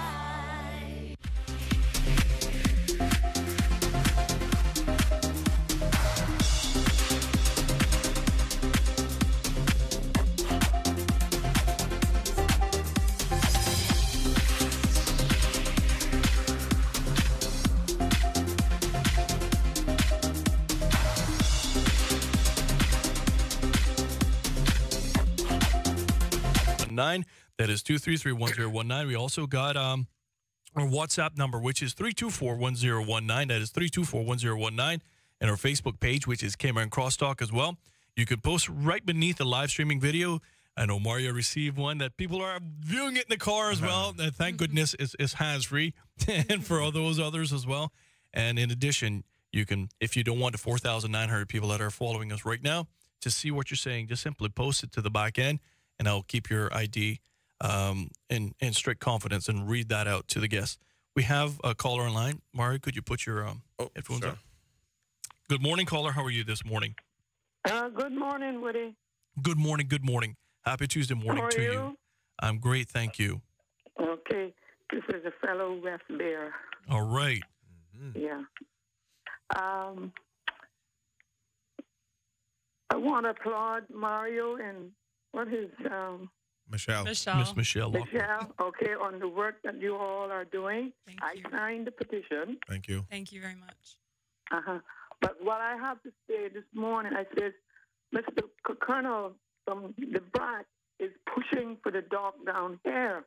Mm-hmm. Why don't he try to push for a good dock up in Cayman Brack that boosts up the tourism up there. I think that's an overall package. Yeah, I think that's part of the plan. This is, I'm only giving you what little birdies, and I will put the caveat here. I'm just, it's not verified, but just what little rumors that are there, little birdies drop off on my shoulder. That's saying part of some of the presentations that have been given was that West Bay would receive a much more upgraded dock to help assist with bringing passengers to the Turtle Center. We all know in West Bay is Turtle Farm. And then, in addition, they will revamp or maybe even look at a new location in Cayman Brack as well, where Cayman Brack sometimes...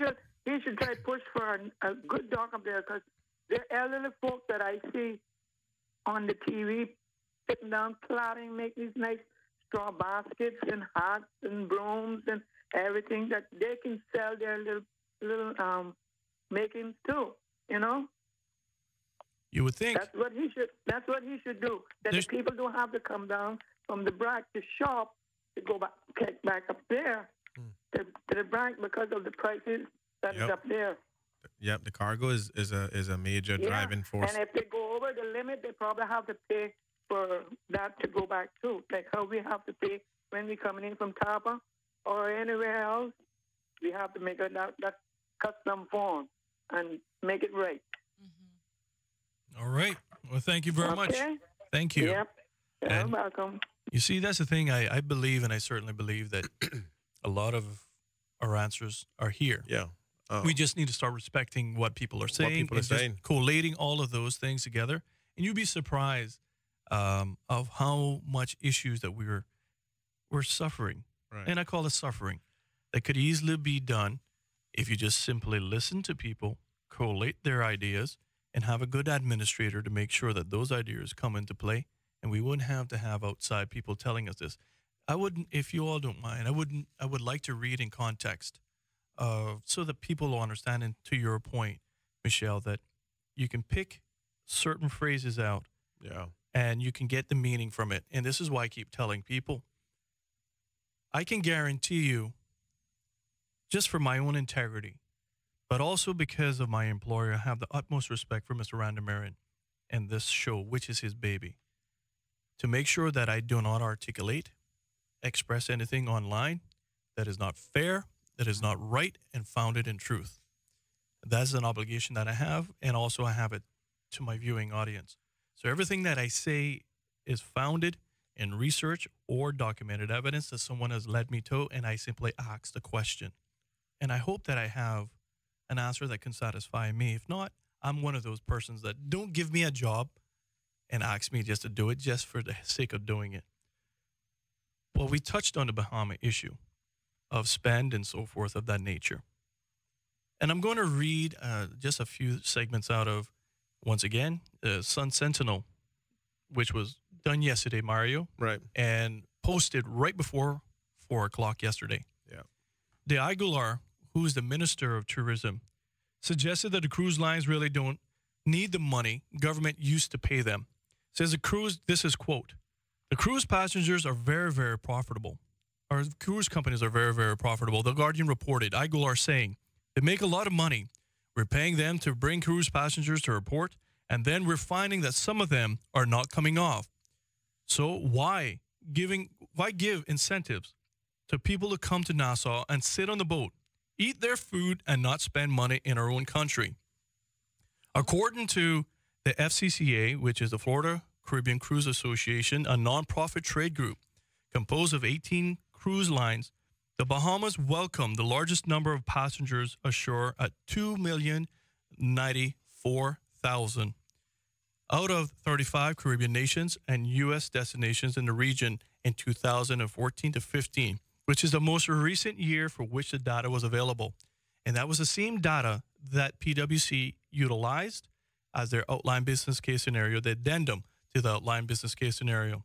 And hence the reason why I keep citing the penultimate bullet point of page 6, page 10, respectfully, if you're going electronically, of what the true spend pattern is.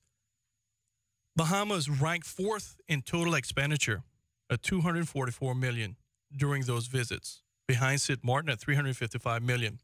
The Bahamas ranks 16th in the average expenditure per passenger, which is $83 compared to the top rank, St. Martin, where visitors spend an average of $191. And so what I'm saying, PwC, if you look at what they have piers and so forth of that nature. They're one of the first stops as well. But the average that's spent on those big boats that are docked in Bahamas spend exactly what PwC had said right at the top end, which was $83, not $115, like what is being purported. And those are the questions that I have. Where do you get that from? If the FCCA has these numbers in front of you, your auditor, i.e. PwC, looked over the books and then cited those numbers as well. How do you get that discrepancy? Well, obviously, when you see other countries like the Bahamas, who is a major cruise ship destination because they have multiple islands and they have different, statistics from each island. If we're going to be naive and ignorant to the surrounding geographical islands around us and the issues that they currently have to deal with, and keep, insisting that we're going to do it bigger or better, or we're going to do it in a different from what they're going to do, and we're going to have a different outcome, then that's on us. And I know for a fact, 100%, that the Cayman Islands don't compete with Roatan and Jamaica and none of these other islands. They have traded off their environment for mass cruise, and they will ultimately pay the price simply because these are all third world countries, and we can call a spade a spade. There are a lot of unique values to Cayman and the destination that we have, and we need to preserve those moving forward. We can talk about all the PwC reports in the world. We can talk about all the numbers in the world. The reality is that there are a set of facts that lie out there that we all have to deal with, and that is that our cruise tourism numbers has increased steadily over the years without cruise pair, without cruise berthing, without any of those major disruptions or our environment. We, as the people, as a group of individuals who are concerned, has identified a section of our Constitution which gives us the right to have a say on a project that is a matter of national importance, something that will jeopardize or compromise the integrity of our marine life, which is the very thing that we rely on to attract people to our shores. And for anyone, including the government, to go out and go against the grain of a natural process that is given to us under Section 70 of the Constitution, that is a direct indictment on the integrity of the people of this country, and it's an insult to all of those who hold the Constitution as the highest operating law of the land. So when we can have all of the conversations about all of the variations as to why we should or why we shouldn't do this project, the reality is that at our current earmark right now on what we get and what we derive from cruise passengers is without cruise berthing. Those are the facts. The numbers that we make from the tourism industry is not coming from the cruise sector and in a balanced degree. If there was an argument that said that the cruise tourism were generating just as much revenue as the stay over, then we can have a very interesting conversation as to how, where, and what the methodology on billing a cruise pair would be. Because then that would be something that would give us some sense of urgency, because we would then see that if we didn't stay competitive in certain areas, that a large portion of our revenue generated from that industry would be in jeopardy. But that is just not the case. That is definitely not the case. And if we're going to spend any resources of the people, or if we're going to direct any capital funding or go into any additional debt for any capital project, we should be extending the runway, enhancing the airport, getting some of that transatlantic jetways, getting some of that transatlantic air traffic that is flying over our head every single day, increasing the stayover count on our island, while creating a balance with our cruise passengers to maintain a certain level of quality and enhance the passenger experience. There are many things that we can do outside of building cruise pairs that could accomplish just that, enhance the passenger experience by upgrading a lot of the facilities that we have surrounding cruise, but we just refuse to do it. I know for a fact that tendering is not a major issue. It's just a prop that the cruise lines has put up in order to try to convince us to do something that is more accommodating to them as opposed to us. Well, I'm just going to jump on that too, because there was 18 incidents reported using the cruise tendering process, one of which required medical attention, right? So like there's this argument saying that, oh, it's high risk, it's dangerous, it's this, it's that. There was only 18 incidents reported last year and only 1 required medical attention. And on the same point, I said this the other day on the other radio station, but I have a friend who told me that his uncle has a prosthetic, and he actually found it more tiresome on himself walking the distance on when he went on a cruise ship and birthed than when he used a tender, because he could sit down and it wasn't as much strain on where the prosthetic lay on his leg. So those are the kind of things you got to think about. And also, like, if they're not lining up, because that's, what they keep saying, they're lining up for all these tenders and they're lining up to get back on the ship with these tenders. If they're not lining up in the cruise at the birthing facility, then they're going to be lining up at the turtle farm or at Stingray City, because we only have so many turtles that everybody can hold. We only have so many turtles, stingrays that everybody can hold. So at some point, there's going to be congestion. Well, it's already congested. We see government limiting people at Stingray City. And I was going to say it's already at capacity as is, but, this argument that, they need to get off faster, then, they're going to line up somewhere. Here's, I got to go and take a break right now, but here's something I would like you to ponder, and those that want to participate, 233-1019, 233-1019. I'll get to you when we come right back. But here's something that, you all brought up, the jetways and so forth. There was a statement that was made, and I'm kind of, no one wants to come and answer my questions, so maybe I'll just ask you and the listening audience as well. Well, if it's a wonderful island experience, to get off of a plane, to feel the wonderful sunlight in your ear and your face and everything else, then why isn't it a wonderful experience to get on a cruise on a nice little tender to come and see the island from that perspective and log up as well? What is the difference? More of Cayman Crosstalk on Rooster 101 and live on Cayman 27 is next. Did you know that Kirk Motors now... 3 of the finest liquor stores on island are located on West Bay Road on beautiful 7 Mile Beach. Tortuga Fine Wines and Spirits, Governor's Square, the greenery near the Strand, and 7 Mile Shops Plaza. Tortuga Fine Wines and Spirits boasts the widest selection and even offers free wine and spirit tastings at all 7 Mile Beach locations every Friday from 5 till 7 p.m. Family owned and operated since 1984. Lunch lady of the past and lunch lady of the future. We're dyeing our hair. Yeah, now move it, George. I need the sun to cook the juices, and your head's making an eclipse. I smell barbecue and hair. You must be done. What color are you dyeing your hair?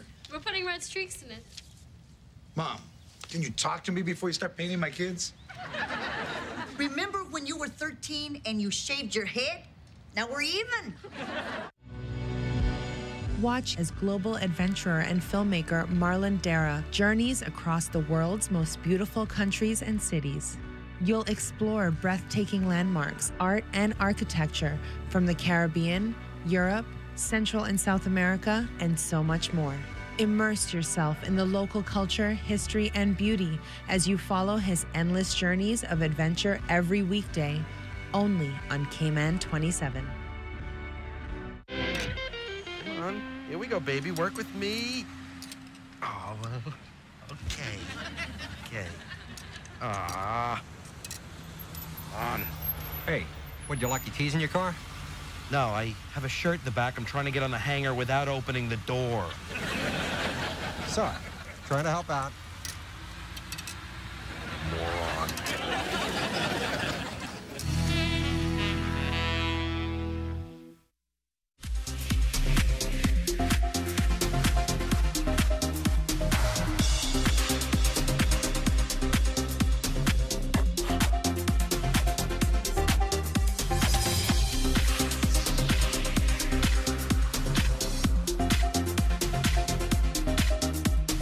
What's up, everyone? I'm Doug Dodds. Here's today's top stories from the Cayman 27 newsroom. A 48-year-old West Bay man has appeared in court on Monday, charged with 3 offenses, including exposing himself on the beach. The man was charged with indecent exposure, possession of an offensive weapon, and resisting arrest. It comes after the man was spotted by members of the public indecently exposing himself on 7 Mile Beach on Friday. The RCIPS approached the man who was carrying a knife. He fled the scene and was later apprehended and taken into custody. custody. Police say they're searching for individuals who fled the scene of a crash involving a stolen car on the Linford-Pearson Highway Sunday evening. The incident happened around 7:30 at the Kings roundabout when a white Honda Accord and a Nissan Pathfinder collided. No injuries were reported. However, police say they've spoken to the owner of the Honda, who said the car was stolen earlier that evening. And finally today, a healthy economic outlook. That's the forecast from the Economics and Statistics Office for Cayman so far in 2018. As per their quarterly report released on Friday, growth across all major sectors has seen Cayman's GDP rise by 4% in the first quarter of 2018. Significant factors behind the growth include a record increase in tourist arrivals and a rise in new company registrations. Government says it also recorded a surplus of $190 million for the first half of 2018 and a reduced public debt by around $50 million since March of last year. For more news on these stories and others, click on Cayman27.ky or watch the news tonight at 6 with a replay at 7. For Hurley's Media, I'm Doug Dodds. Have a great day.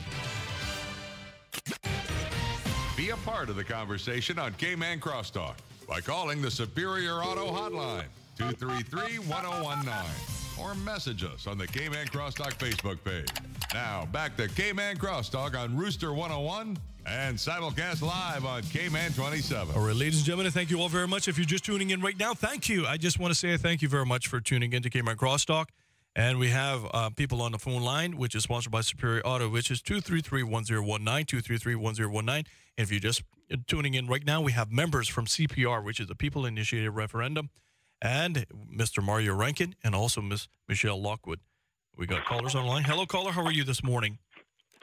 Good morning, Woody. Good morning, Mario and Miss Lockwood there. Good morning. Good morning. Thank you very much for your call. All right, calling to support. I mean, Mario guys, and keep it up because there's rumors out there that other must be got some promise to other that because one is going very quiet. So please know, I was had to defend it. Yes, they were the same thing, and I want them to know that we're still there, out with our petition, getting it going because the people need to be heard, and we're not being heard, so we need to be heard, and so keep up that part. I got another. If you give me a moment to make an advertisement on behalf of the West Bay Heritage Committee. Okay. We're having a grand opening at the grand opening for the West Bay Farmers Market. Oh, wow. Yes, that's a Saturday. Fest, which is on the 27th of October, this Saturday, and I'm part of the fundraising. We'll be there with a stall, and we're having Cayman good old food. We got corn turtle rundown. We got corn turtle. Corn turtle. Corn turtle. Yes, sir. Truly, corn turtle. Yes, sir. It was corn for my $5 fine. Really? Who is one of the older Caymanians. Save me 2 plates. They know how to corn turtle meat. Save me 2 plates. Corn from scratch with the saltpeter and everything. What? No. Yes, I am. Sir. Oh my God! What time is serving? Because I gotta be there. At 9 o'clock until 4 p.m. All right. And we have corn turtle. We have stew turtle, stew conch, lobster, milk, and Cayman style beef. Well, I know where I eat on Saturday. And there's a lot of other stalls there that would be participating. So we're calling on the public to help support our grand opening for the farmers market. And I hope I have enough corn turtle to feed everyone because everybody's calling and say that they couldn't tell last time that they had corn turtle. Corn turtle, you're right. Not boasting, but they make the best corn turtle. Amen. Because ours is run down. Yeah. That's and right. you can taste the difference when you taste West Bay. When you come out to taste West Bay, you will be able to go to other districts and tell me that ours not the best. Amen. Okay. I agree. That sounds like an island-wide cook-off. Yeah. yeah. So we gonna take it like the taste of Cayman to see who can make the best one. I agree. I'm in. Okay. All right. Thank you very much, caller. And remember, save me two plates of corn turtle, please. I'm begging you. Okay, well, I'm bringing that petition book down there too. I can secure you That's what you should do. Here. All right. You got the first order in. Thank you very much. Thank you.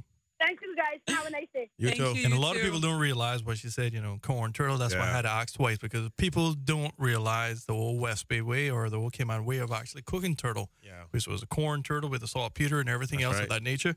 Just laying that out. That's how my dear late friend Louis Anglin used to cook it. So I haven't had it since Louis' passing. But, we're here this morning talking with members of the people that initiated a referendum. Here's a question that came through for all of you. And it's a very short but sweet one as well. And I'm not getting any negatives anymore. I'm not sure what's happening, but that's a good thing. That's a great thing. It says, a simple question.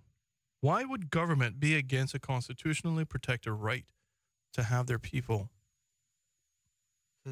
I mean, that's really difficult to say. Ask for a referendum. And I think there's been a couple of representatives have made the statement like, oh, if we're going to have a referendum for this, are we going to have a referendum for every little thing? And Mario made a really good point the other day, is that the Constitution only allows it once it's for national importance.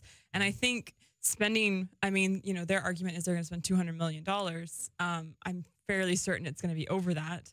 The fact that they're going to destroy the reefs, all of this different. I mean, I'm going to harp on about the reefs until I'm blue in the face. And rightfully so. and Mario will have his points that he'll harp on. But it's not any little old thing. This is not any little old thing. This is the largest capital project that this country is going to be undertaking, at least in my generation, my lifetime. I don't know if you want my honest opinion. I mean, if the person who sent you the WhatsApp wants my honest opinion, I have no problem giving my honest opinion as to why the government would impede on a group of people who are exercising their constitutional right. And that's simply because, obviously, it's painfully obvious that the government has some other underlying agenda that they're trying to serve. And the reality is that I've never seen such a great effort to go against the very same people who they rely on to elect them every 4 years and use the same funds that is generated through the government revenues to fight the people. So one could only believe, in my opinion, is it's simply because they have an underlying agenda that is not made up of what's important to the people. And for whichever minister or whichever politician, whichever person who sits in the legislative assembly who sit down and say aye to a project that is obviously has more questions than answers, then them themselves who haven't demonstrated any level of moral consciousness on what's about to take place in our country. And we're not going to stand by and let that happen, Woody. I can assure you that for all of those people, and to Miss Gwendolyn who called in a little while ago, I just want to let her know that anytime anybody question the fact whether we're still alive and well, I can assure you that we're moving along. The problem is now that we've gone stealth. We're making sure now that there's a lot of areas to be covered in Cayman that we're focused on now, and that's where we are. It's like at a dinner table when it goes quiet. Everybody's enjoying the meal. So the idea that we're not active, I can assure you that we're very active. And on that note, I would like to encourage any other volunteers out there who want to come out and be a part of this this initiative, which is going to go down in the annals of history as the first of its kind, and it will be successful. I'm fairly confident that we'll get the numbers, we'll go in, we'll trigger the referendum. The people of the country will have an opportunity to voice their democratic right on this topic. And like I said, watch and see what the very same people who are paying for all the ads, the very same people who are fighting against this particular initiative are going to be the same ones out there voting on this referendum. Well, I'm going to read some comments that came through.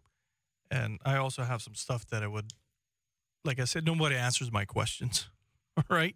No one wants to come and have a discussion. I don't like fighting. I just like having a discussion because people learn from that. Nevertheless, here's what one of our posters said. I agree that stayover tourism should be the priority. Despite the record numbers in 2017, the number of overnight visitors has grown relatively little over the past 2 decades, with overnight visitors' arrivals only exceeding levels achieved in the late 90s. And the source is the Draft National Tourism Plan 2018 and to 2023. And you can find it for all of you that need it, page 12. So I just want to sincerely thank a lot of our listeners for that. I got to go and take a break right now. But when we come back, there's a couple of things I have documented evidence as well from 12 years ago. Right. That really it's It's the same hymn sheet. It's the same talking points. And I wonder, if it was a scintilla of truth 12 years ago, truly, I'm not exaggerating, we would not have cruise tourism today. I agree. It's a fact. More of Cayman Crosstalk on Rooster 101 and live on Cayman 27 is next. Some say the time of miracles is past, but we see miracles all around us every day. Some could not walk. Some could not breathe. Some had lost all hope.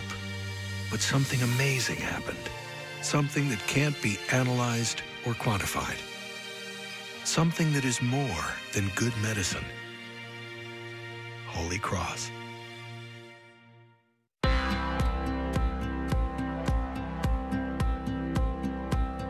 We are on a mission to protect people from financial risk that can affect their money. We're Knighthead Annuity and Life Assurance, a Cayman Islands company. It is more important than ever to make sure you have the right financial plan in place to secure your future.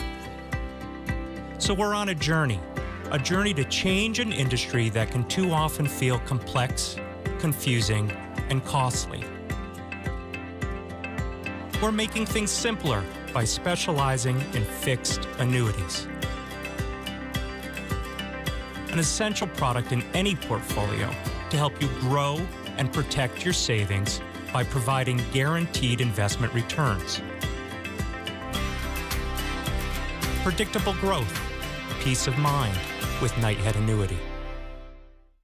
Let Elite Marble and Granite bring the charm of Italy to your home. Made from only the best materials. Santa Margherita Quartz is handcrafted at a state-of-the-art facility located in Italy and then journeys across the ocean to Elite Marble and Granite, who is the exclusive distributor in the Caribbean. Elegant and resistant, Santa Margherita Quartz products offer a large choice of colors, textures, and exclusive finishes. Call 945-9028 or visit us online at elite.ky. Elite Marble and Granite, where perfection costs less.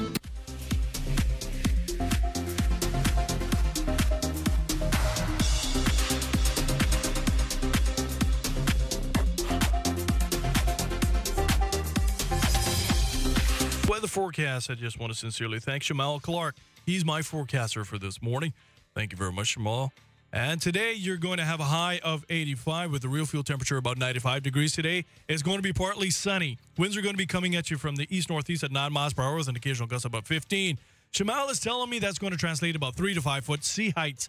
And the same wind direction is going to continue but drop down just a little clip at about 8 miles per hour. That's going to bring your surface temperatures to 81 degrees Fahrenheit tonight. But they say the real fuel temperature, the heat index, when you walk outside will feel like 89 degrees. Oh, my goodness gracious. You got a 25% chance of experiencing showers, so there's going to be brief in passing, if any. So tonight is going to be partly cloudy. And your sunrise this morning was at 6:22. Your sunset will be at 5:57. You got 11 hours and 35 minutes of beautiful tropical sun to enjoy. And you got a similar weather forecast pattern straight through, believe it or not, until Thursday, ladies and gentlemen. It's gorgeous. I just want to say welcome. Welcome to Rebecca and also Greg. Welcome to the Cayman Islands, and thank you for choosing Cayman. Be a part of the conversation on Cayman Crosstalk by calling the Superior Auto Hotline, 233-1019, or message us on the Cayman Crosstalk Facebook page. Now, back to Cayman Crosstalk on Rooster 101 and simulcast live on Cayman 27. All right, ladies and gentlemen, thank you all very much for tuning in to Cayman Crosstalk, and it would be remiss of me not to say thank you again. And if you want to participate, 233-1019, or you can WhatsApp me, 234-1019, or email me at caymancrosstalk@hurleysmedia.ky, or go on our Facebook page, which we're getting a lot of activity on that as well, which is Cayman Crosstalk. If you over at our sister station on their Facebook page, which is Cayman 27, I can't help you. I can't read your little comments or anything of that nature, so I'm begging you, mosey on over, scroll up to the search bar and look for Cayman Crosstalk. Come on over. If you haven't been a friend, I've been appreciating your likes. We got a caller online. Mr. Rankin, put your ears on. Hello, caller. Are you still there? All right. Didn't hold on. All right, here's something that I have to ask all of you. You see, one of the issues that I have is that the question that is glaring, so many different things that is glaring in my mind. The Minister of Tourism, I'll be honest with you, I like him. There's no two ways about it. He knows how I feel about him, and hence the reason why he knows how I feel about him. That's why the Premier don't like me, because he knows how I feel about him. Nevertheless, having said that, why is it that we're building a brand new state-of-the-art looking airport, which I understand, rumors tell me, is way in excess of what they said the budget was going to be? Yep. So we're waiting for the 3 Auditor times, General right? to come up with that one. And the sad part about it is, with a 2-year budget, this PAC will not have any kind of hands on that until 2 years down the line. That's just how it's going to happen, sadly and unfortunately. But having said that, it was over budget already. So we've seen how national projects go. But he articulated, when the question was posed, not because of cost necessarily, but was one of the things that they wanted people to experience was the island, getting off of an airplane and feeling the sun in your face, feeling the tropical wind in your hair, and if it was raining, feel soaky shoes. You know, I just heard somebody on your other radio station talking about that experience when he came from the UK. He says you get off, and he says as soon as you get near the door, you feel this like wall of heat hit you. That's how he described it on your on the Bob FM when I was driving in here. Mark. That's what I was hearing. And you know, and the thing with it so is, that's what that experience is. Well, no, but that's an island experience. Yep. Right. And I submit to all of you, I'm a shareholder in Disney stock, and as a shareholder, I get stuff coming through. And do you realize, out of all their parks worldwide, Disney France and Disney Japan, Disney World, Land, everything else, do you know their most popular park that they have all of them? The one that is a consistent moneymaker. Do you know what that is? I'm sure you're going to tell us. Yeah. All right. It's Animal Kingdom. Animal Kingdom. Animal Kingdom.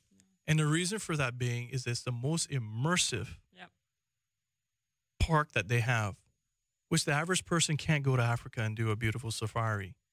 And as a Kenyan friend says, safari simply means just a journey. So the average person can't. So they get onto these fake little trucks and they go through the whole entire safari and they make believe things. Things are behind fence. But people love it simply because it's immersive.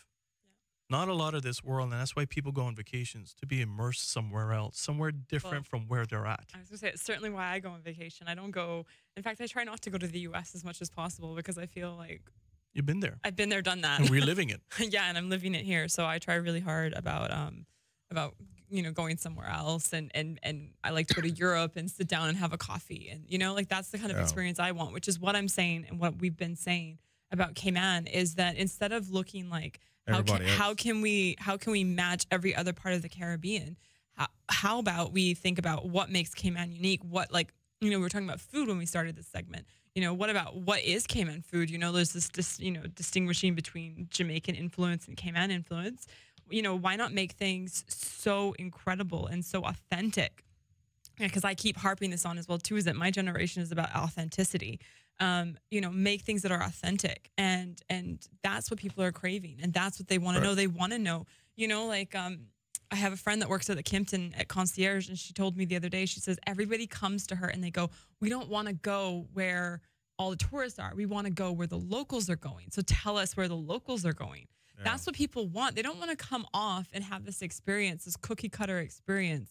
Okay, we're going to go in here, we're going to go shop here, and then we're going to see the turtles, and then we're going to see the stingrays. Why not?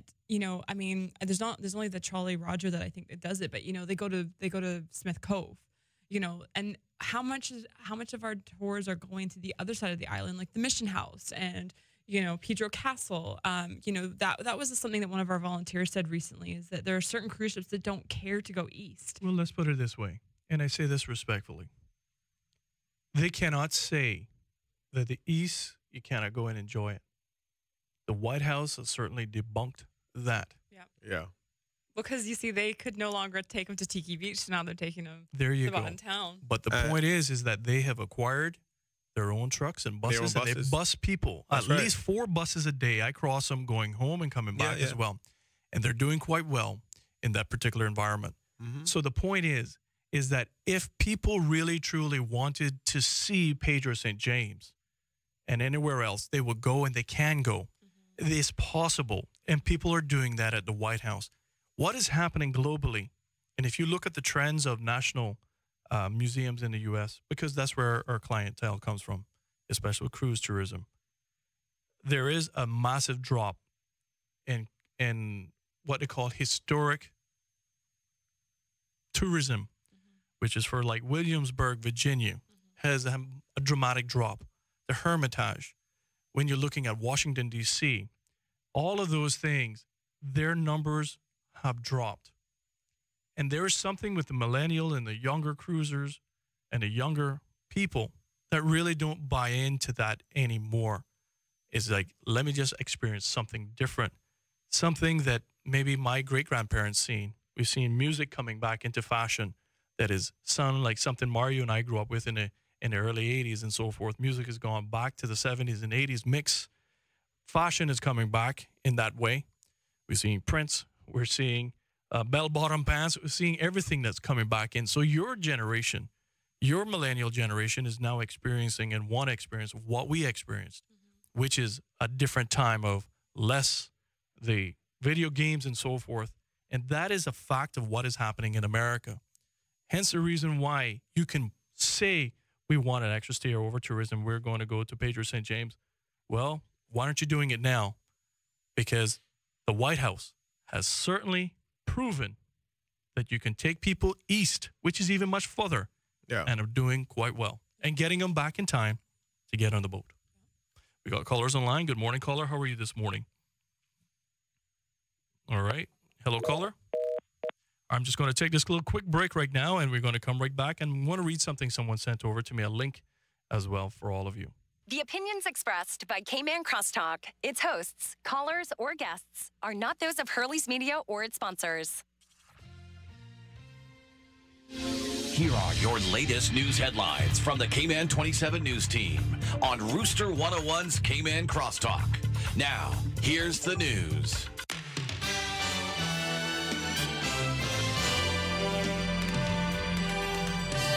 A man arrested for exposing himself on the beach. What's up, everyone? I'm Doug Dodds. Here's today's top stories from the Cayman 27 newsroom. A 48-year-old West Bay man has appeared in court on Monday, charged with 3 offenses, including exposing himself on the beach. The man was charged with indecent exposure, possession of an offensive weapon, and resisting arrest. It comes after the man was spotted by members of the public indecently exposing himself on 7 Mile Beach on Friday. The RCIPS approached the man who was carrying a knife. He fled the scene and was later apprehended and taken into custody. Police say they're searching for individuals who fled the scene of a crash involving a stolen car on the Linford-Pearson Highway Sunday evening. The incident happened around 7:30 at the Kings roundabout when a white Honda Accord and a Nissan Pathfinder collided. No injuries were reported. However, police say they've spoken to the owner of the Honda, who said the car was stolen earlier that evening. And finally today, a healthy economic outlook. That's the forecast from the Economics and Statistics Office for Cayman so far in 2018. As per their quarterly report released on Friday, growth across all major sectors has seen Cayman's GDP rise by 4% in the first quarter of 2018. Significant factors behind the growth include a record increase in tourist arrivals and a rise in new company registrations. Government says it also recorded a surplus of $190 million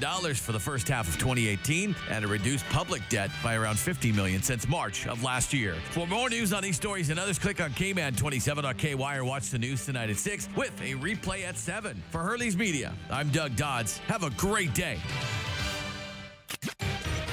Be a part of the conversation on Cayman Crosstalk by calling the Superior Auto Hotline, 233-1019, or message us on the Cayman Crosstalk Facebook page. Now, back to Cayman Crosstalk on Rooster 101 and simulcast live on Cayman 27. All right, ladies and gentlemen, thank you all very much for tuning in. That's a Cayman Crosstalk. And if you're just joining me right now, I have 2 individuals from the People Initiated Referendum on the cruise berthing facility. I have Miss Michelle Lockwood and also Mr. Mario Rankin as well. And we're talking about the referendum, which is a people-initiated referendum based on Section 70 of the Constitution. If you want to call us, you can call us on 233-1019. That's sponsored by Wonderful Friends at Superior Auto. Let's go straight to the phone lines. Hello, caller. How are you this morning? Hi, good morning, Woody, and good morning to Mr. Rankin and Ms. Lockwood. It's Johan Moxham. Hope all is well. Good morning. Good morning, sir. Morning. Hey, guys, I just wanted to jump in and say, first of all, on behalf of all of us and the volunteers, those that are going out that support this initiative, thank you for being prepared to go on the radio and to talk some sense and share some facts, because the message and the entire discussion loses its focus sometimes when all of the politics and the malicious intent kicks in. I want to personally thank every single volunteer of the Cayman Port Referendum Group, CPR. We're made up of every type of Caymanian. Fat people like me, skinny people like Naomi, white, black, green, purple, red, new Caymanian, old Caymanian, multiple generational Caymanian, brand spanking new Caymanian, and concerned citizens. And I think, for me, that's one of the best parts of what we're doing.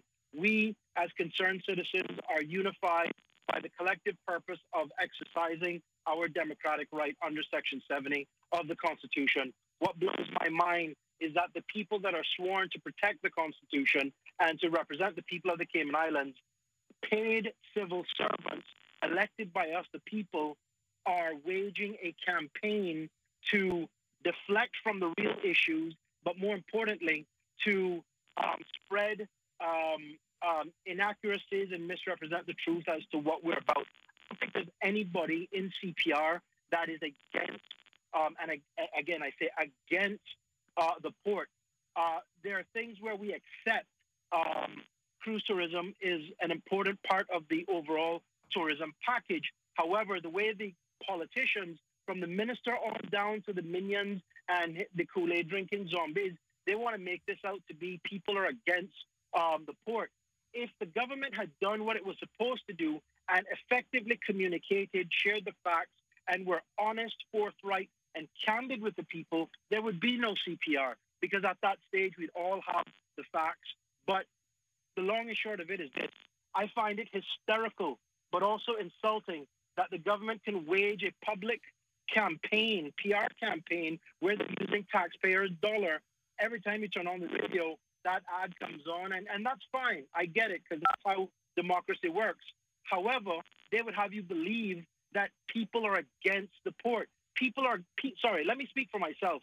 People like me are against irresponsible, poor financial management and stupid ideas. And I call them stupid because the government can't answer 5 basic questions. They had a meeting on the 26th of September. The government, the minister himself, Moses Picano, said, we're building these ports in order to maintain the current numbers of cruise passengers per year. That's at the beginning of the meeting. Mm-hmm. The representatives from the cruise lines, who are also part of a final big group, said the same thing. Yet during the course of the meeting, the narrative changed to where the minister's quoting a figure of 2.3 million passengers. Now, if we're building the port to keep 1.8, 1.9 million passengers, how in the world did we get to 2.3 passengers? Again, that is just one small example of the misrepresentation of fact and the outright lies that are being told to suit a political agenda. I find it hysterical that you could have ministers in government who haven't read any of the reports, councillors in government who haven't read any of the reports, going on to defend something that they don't truly understand. And they say things like, well, I never read the report yet, but I spoke to the minister and I suddenly feel better. How about, Mr. Minister, you focus on collecting our garbage, because at least that's part of your remit. You can't seem to get that one right. So perhaps you should focus on that area and then let the technocrats who have spoken, and when I say technocrats, from the time you have the Department of Environment basically speaking to the fact that this project will cause potentially more environmental damage and that the existing EIA is incomplete. How much more expert advice do you need? At the end of the day, if Mrs. Petrie and Mr. Austin were foreigners or from somewhere else, I assume maybe their opinions and their expert advice would be weighted more heavily. But because they're locals, apparently they must not know what we're doing. They're doing, and that again is so typical of us in the Cayman space. When you look at what this thing is about, this entire project, and let's look at the facts. Here's a fact. The Cayman Islands Tourism Association has not and cannot endorse the project because of numerous questions and lack of information. That's the Cayman Islands Tourism Association, CETA. Second fact, the National Trust of the Cayman Islands, for the very same reasons, cannot publicly endorse, positively endorse this project because there are far too many questions that remain unanswered, and the government, again, has failed to share the information with the general public in order to get the endorsement of organizations like that. Fact number 3, the Chamber of Commerce wrote to the Ministry of Tourism some 6 weeks ago. There's been no response to said letter to date. My question is why? I'm assuming, this is where my personal opinion, the ministry only responds to people that are positively endorsing the project. Anybody that asks questions, anybody that effectively wants to understand what drives the decision-making process, apparently is unpatriotic, a troublemaker, and I think we've been called the vocal minority. Well, MLA Harris, Minister Colonel, MLA White, Minister Seymour, the vocal minority are now becoming the loud public.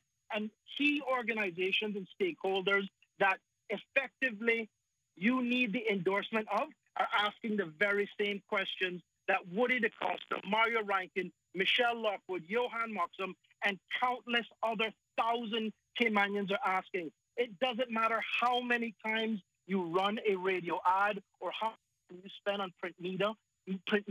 The government have failed to answer big questions, disseminate relevant, updated information, but more importantly, take the expert advice. They can't even tell you potentially what this is going to cost. They'll say $200,000. Hello? I think we got cut off there. Yep. Johan? As somebody would say, MI6. The government got you, boo. Sorry. Let's go to the other phone. Good morning, caller. How are you this morning? Good morning, Woody. How are you doing? Very good. Mario, good morning. Morning, sir. Yeah. Very good, sir. Hot topic.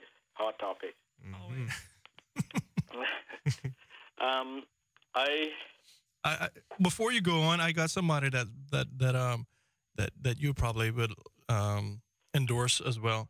I got Ed that posted on our Facebook page saying, "I'm going to win the Mega Millions and give Cayman people a cruise ship pier." No, how about he buy us a cruise ship and then we don't have to build a pier. We can call it our own port. Yeah. Good morning. How you doing, buddy? I'm doing great. I wish I could win the week. I could take Cayman out of debt. Yeah. True. Cayman is out of debt. We just spent it wrongly. But they got $190 million in surplus now, and reduce their debt by about $48 million according to them. I'm waiting for the figures to come through. But yep, good times. Like I've voiced before, I am in support of the dog. I'm not going to say anything about the referendum because you know my stand on that already. I'm not supporting it. But we do need a dock, and I'll be first to say we don't need it in Georgetown Harbor because it will not be a safe harbor. It is not a safe harbor, and it will never be a safe harbor. But on the second note, if, and I say if because I don't know, it is the Chinese are doing it. We kicked against them before. We'll kick them again. We don't need them. There is nothing against Chinese, but when you're dealing with the government itself, you're dealing with problems. On the other hand, for it to be said that it's going to destroy 7 Mile Beach, I don't know. But one thing I will ask Mario, and it's nothing personal or anything, but you were in arms, or not in arms, but in saying we need to put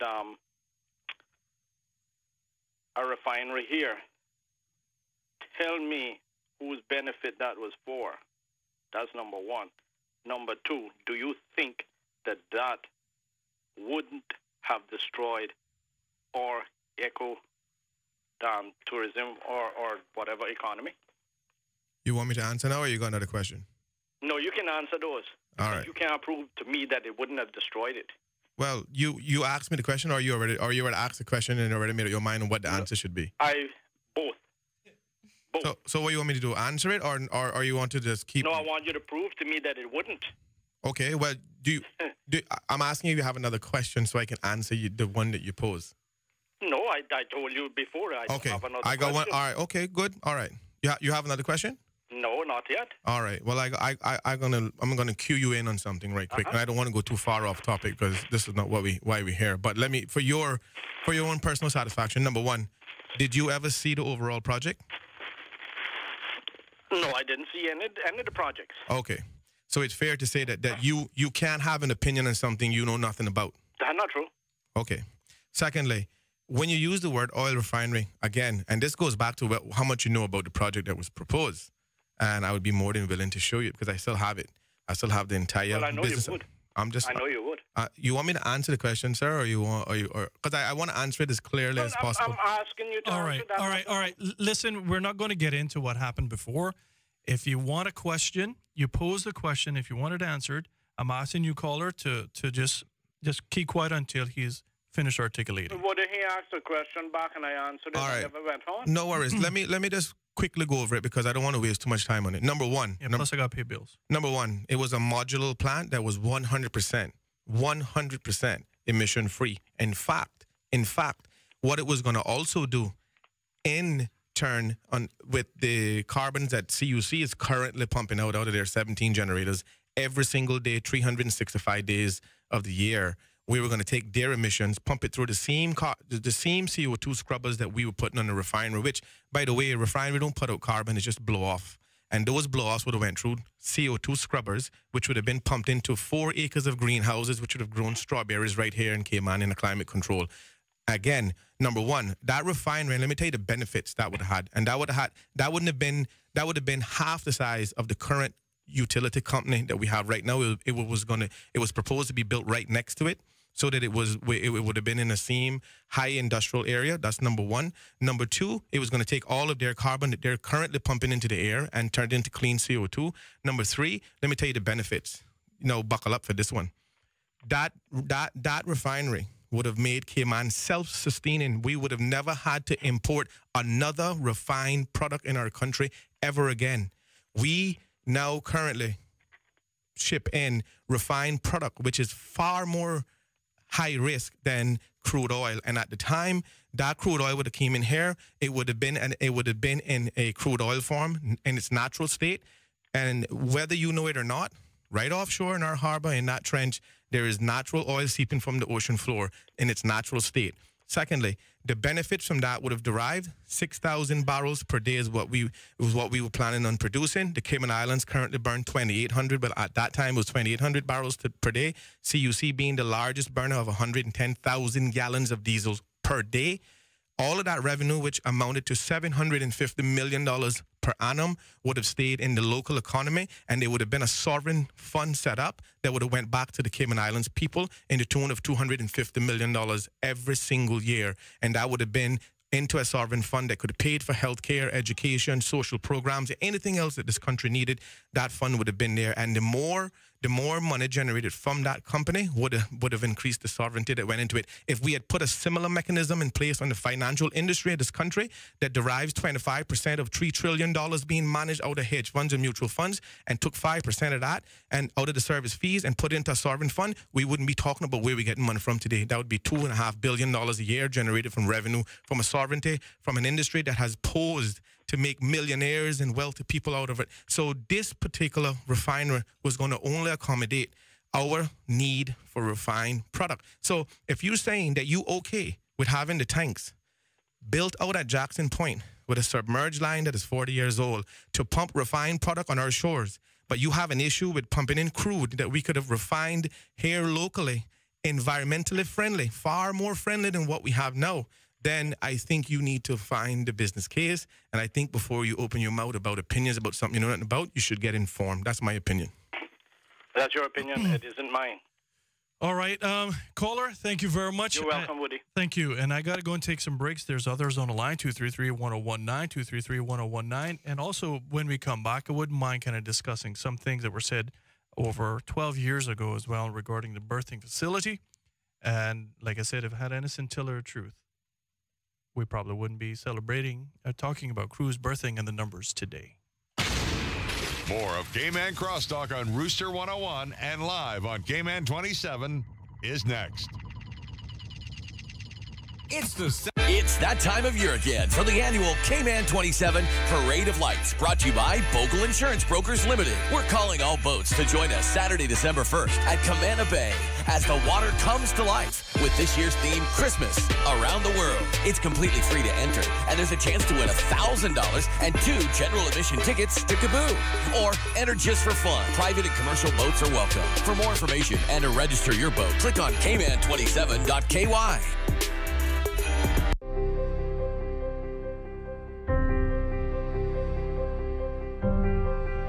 A timely response. That matters. Owning your own home. That matters. Supporting our community. That matters. When your child smiles, that matters. Good encounters, great experiences. It matters at Cayman National. I just need to know, whose side are you on? This part's where the experiment really begins.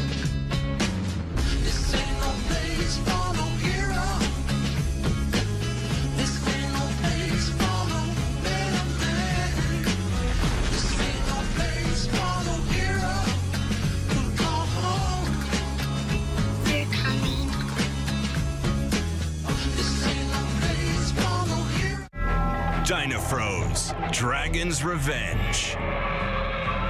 One day, 4 boys from the future traveled back millions of years through time. Once upon a time, deep under the sea, there lived a kind and clever little turtle named Tula. Citizens of Lotus Valley, the hour is upon us. Our way of life is being dramatically threatened. You, the Alliance, are the last hope of freedom and the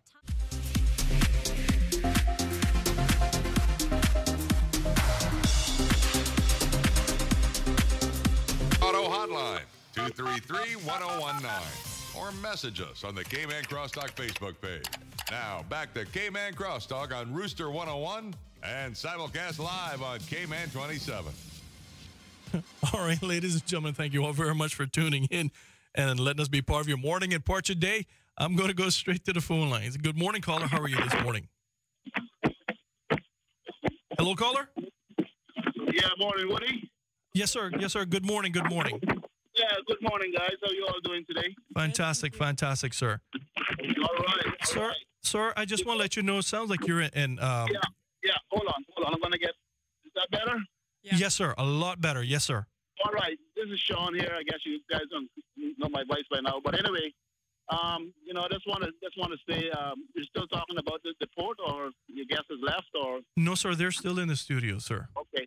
Yes, sir. All right, let's have some guests here that I picked up this morning, a private charter from the port. And I was just talking with the leader of the group here on the way out about his experience on the tender and stuff like that. And he has just a couple of things to say. Maybe you guys might just want to listen up. This is direct from a passenger who just took a tender ride, okay? So sure, that'd be fantastic. Give us a minute. I'll put the gentleman on. Good morning, guys. Hi, good morning. Welcome to the Cayman Islands, and thank you for coming aboard. And I hope that you're having a wonderful trip, and I hope that it's the best one out of your whole entire destination so far. But welcome to the Cayman Islands. Yeah, every time we come here, we love it. Excellent. The only problem is that we got people over here we know, so when we come over, we want everything done really quickly. And we just think that maybe building a proper port where we can moor up and just jump off rather than have all the tenders. Because we have a nightmare on getting on with all the tenders. Wherever we've been to Rios, we've been to San Martin. Can I just jump in? Do you know that in order to that they're going to destroy 15 acres of coral reef out there in order to do that?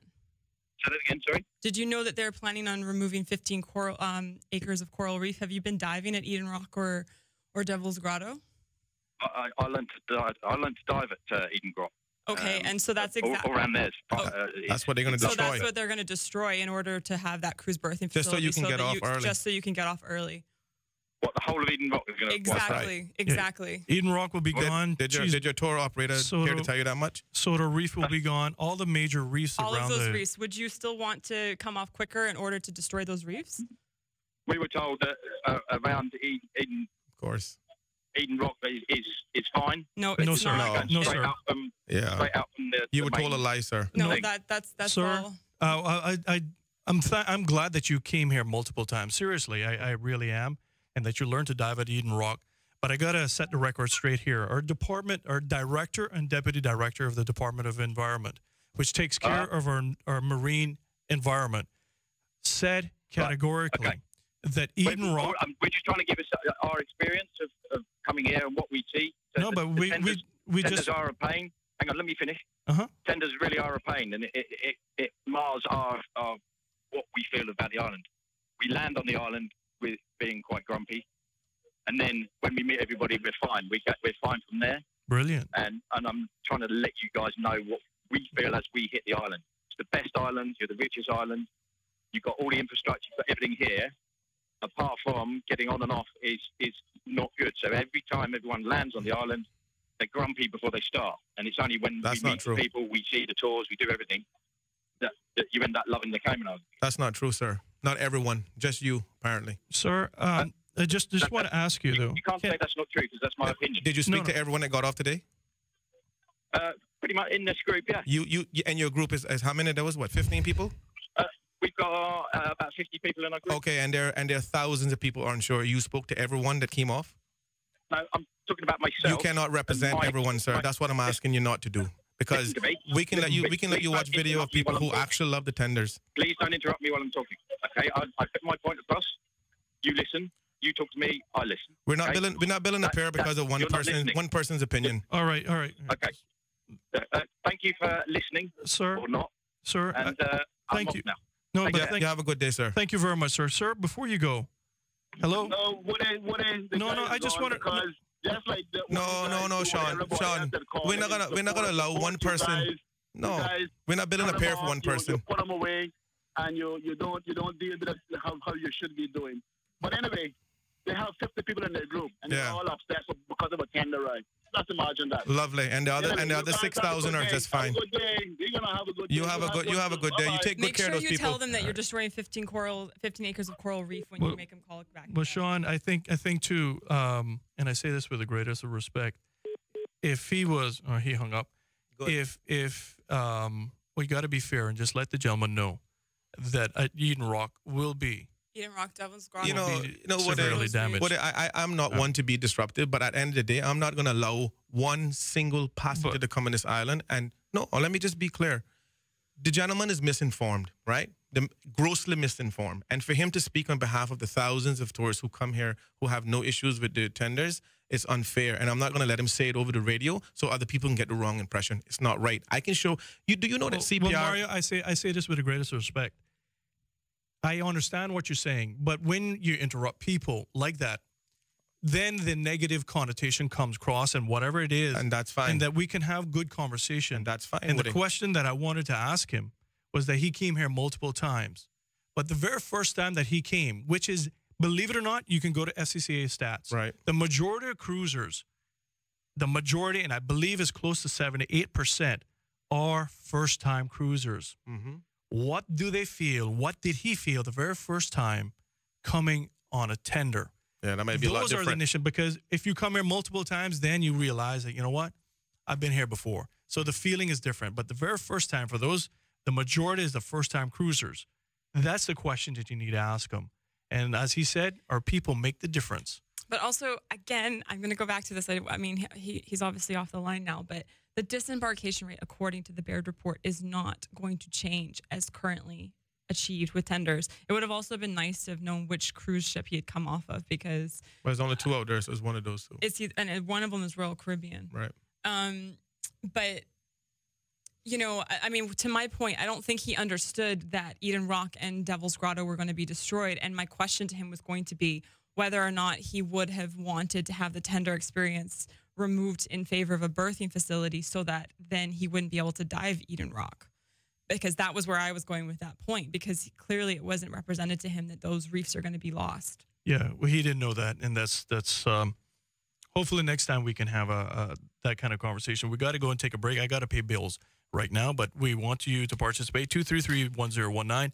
And I say, Mr. Eubanks, thank you very much for allowing those people to call in, and I welcome your calls a little bit more as well. Thank you very much.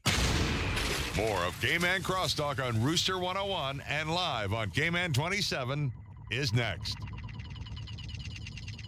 It's that time of year again for the annual Cayman 27 Parade of Lights, brought to you by Bogle Insurance Brokers Limited. We're calling all boats to join us Saturday, December 1st at Camana Bay as the water comes to life with this year's theme, Christmas Around the World. It's completely free to enter, and there's a chance to win $1,000 and 2 general admission tickets to Kaboo. Or enter just for fun. Private and commercial boats are welcome. For more information and to register your boat, click on cayman27.ky. I'm John Barry, and this is Songs and Stories. I believe in every song there's a story waiting to be told, and in every story there's a song waiting to be sung.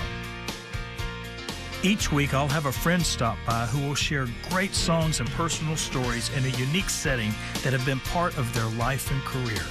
So sit back, relax, and enjoy.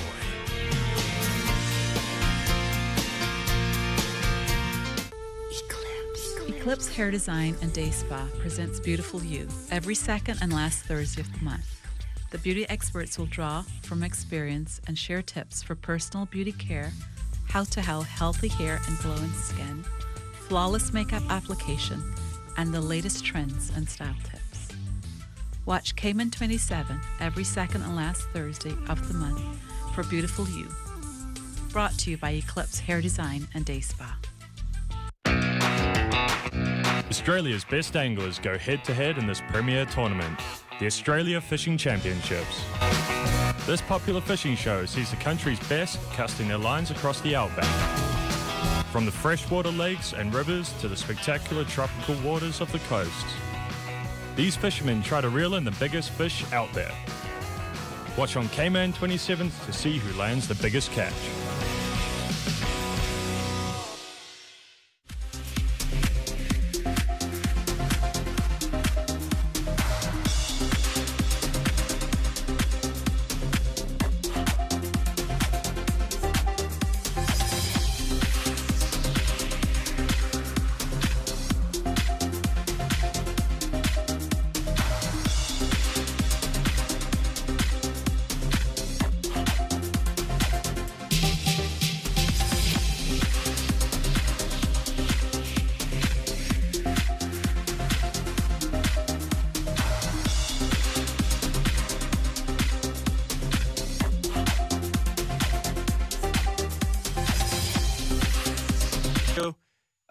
During the break, you were expressing, why you were a little heated during that call. Well,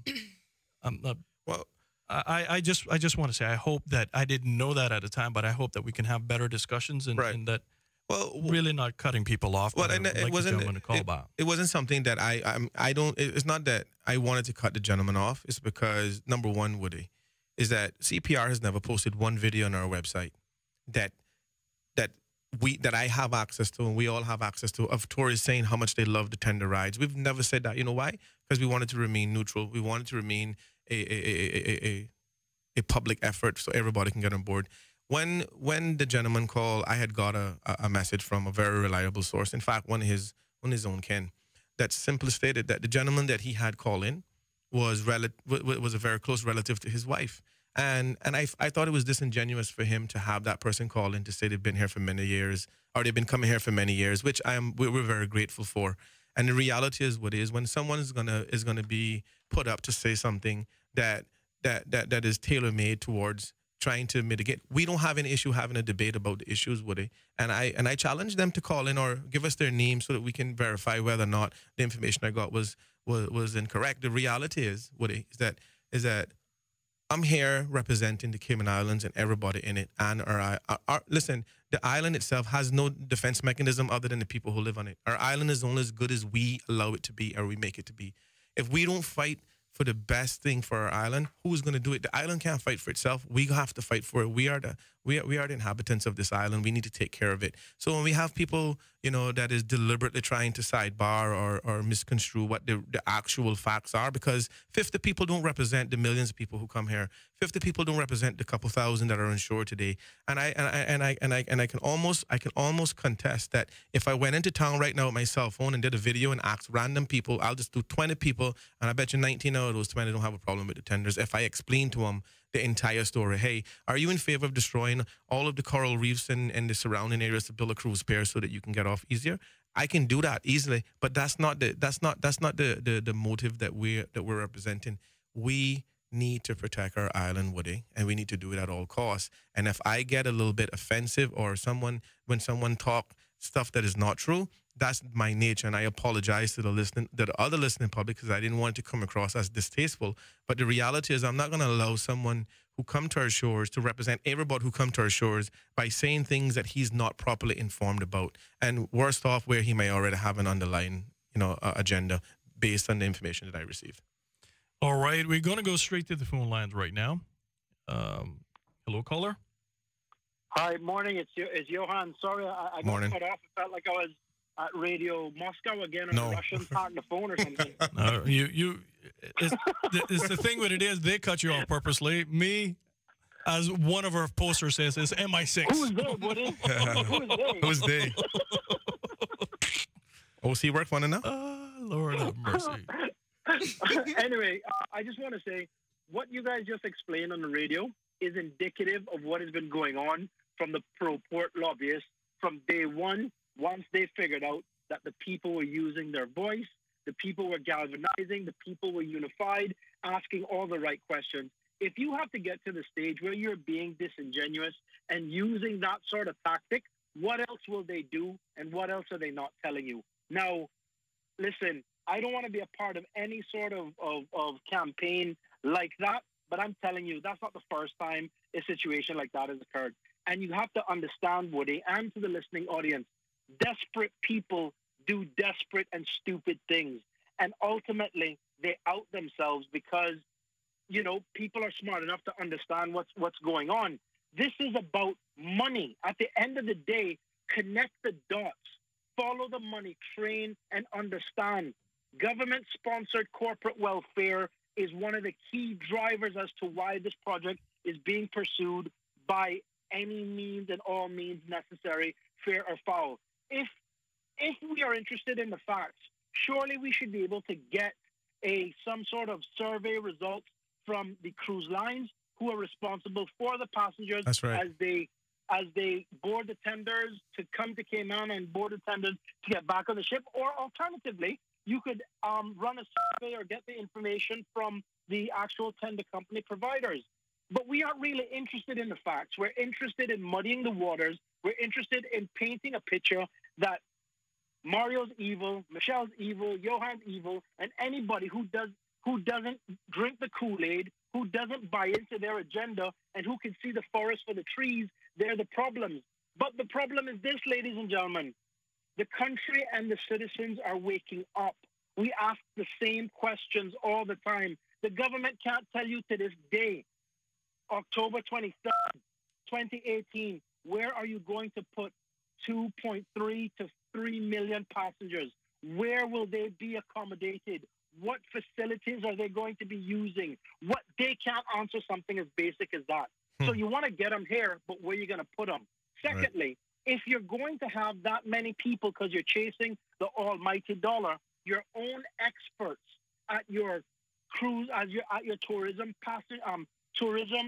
conference 2018 have asked the question: is the Cayman Islands prepared to sacrifice quality for quantity? Mm-hmm. These are things that their own guest speakers are asking. Let's go to another fact. The National Tourism Plan contradicts everything that this current administration, the Minister of Tourism, is attempting to do by virtue of ramming a cruise berthing project down our throat. Now, for the record, I don't object to the concept of cruise tourism. We need it. It complements the entire package. Mm-hmm. But again, go back to question one. Where are you going to put 2.3 to 3 million passengers? They can't tell you that in the same way that they can't tell you how much this project is going to cost, because it's going to cost far more than $200 million. Ladies and gentlemen, these are the things that we need to focus in on. They can run as many ads on the radio, but they can't get away from the fact that the Cayman Islands Tourism Association cannot endorse the project. They cannot get away from the fact that the National Trust are asking legitimate questions that the same CETA are asking, that the Cayman Islands Chamber of Commerce are asking, that their own experts at the tourism conference have been asking, and that's just organizations. So now thousands of other Caymanians are galvanized. They're asking questions, and they want to sign the referendum. You know why? So that they can get all the information and force the government into answering questions. And that's what the government fear. They fear the light, so they operate in the dark. And then what they do is they disparage anybody and everybody who's involved in the process. Woody, there are threats being made to your employment right now because you ask questions. One, as a talk show host, which I think is part of the job, but also as a private citizen. Yes, Mario, we know apparently you've been paid $500,000. Wow. They say this type of foolishness in order for you to represent these views. This is the level and where we're at as a country. And my question is why? I can agree to disagree. Can I get to deliver anybody. The check? Well, Mario, I just want you to buy me a Ferrari when you get the money. Well, a big one. I promise. If you can ensure I get the money, that's a deal. No, but I can't fit into a small one, so you have to get me a big one. That's all I'm saying. But it goes back to this. We can agree to disagree as a country, if we're having a sensible conversation based on the facts. Agreed. And the information is there if you want it, if you read it instead of nitpicking certain parts. The outline business case, the Brea report are full of disclaimers. And one of the biggest disclaimers is none of the assumptions and information that we have used in these reports are audited. So therefore, ladies and gentlemen, how can you rely on those things as the basis for moving forward? That's all I'm saying. How can you project to build a house when you don't know the amount of money you have available to build a house? How can you commit to a project anywhere between 200 and 400 million when you keep changing the story as to how you're going to pay for it? Because remember, they kept saying at the beginning, the tendering fees were going to pay for the pairs. Yep. Ladies and gentlemen, the tendering fees alone cannot pay for this project. They have misrepresented the facts deliberately, which means they lied. And they haven't lied about one thing. They've lied about several things. That's why they have to blind you with BS and ads. It's almost as if you're being programmed into thinking, the referendum is bad. The People's Initiated Referendum is a right provided to us as citizens of the Cayman Islands by the 2009 Constitution. How can any elected official tell anybody that a vote for signing the petition is a vote against the doc? Nobody has the information, minus a handful, to ask the sensible questions. I cannot agree with the doc because the things that I know don't add up. But if they were to share all of the information, I'm quite sure that I'd be happy, along with Mario and Michelle and countless other people saying, all right, well, they've answered X, Y, and Z, so that makes sense, and so that's alleviated our concerns. But they haven't, and they continue to perpetuate a lie and change the narrative, putting one Caymanian against the next.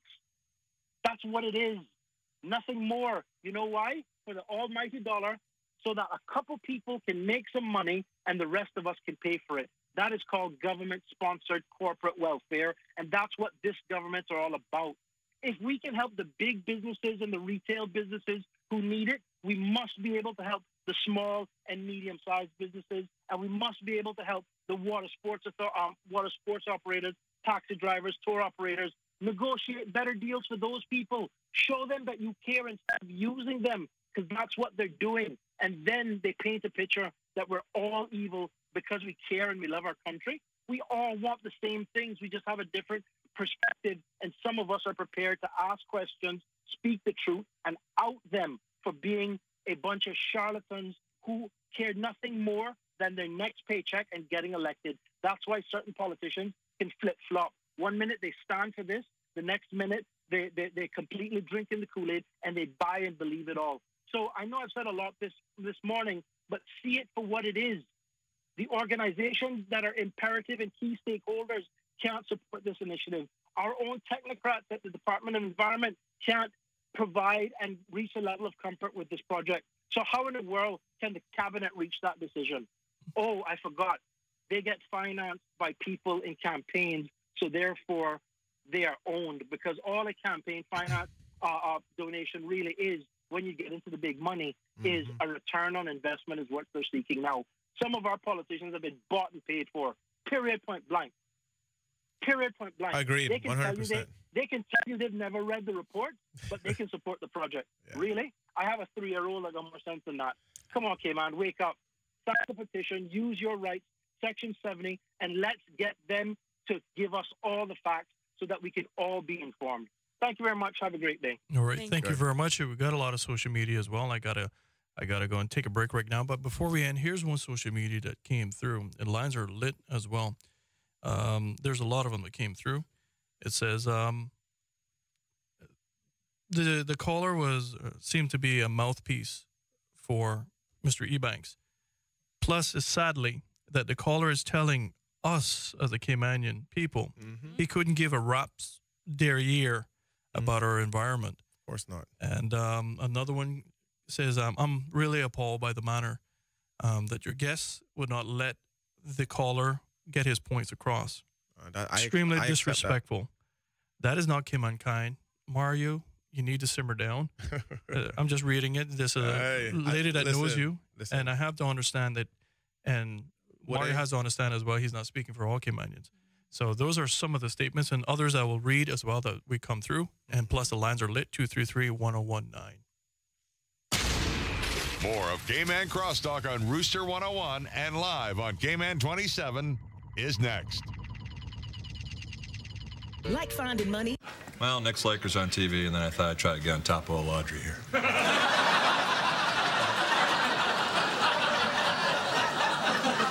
Jeff's watching a Knicks game, and then nothing. What's going on? Well, I'm hosting a sweet throwdown to celebrate old Timbo here becoming a U.S. citizen. There was a citizen. It's a long story. Russ is trying to bag some woman? I stand corrected.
Host of Nashville Insider, where we bring you the latest in country music news and happenings.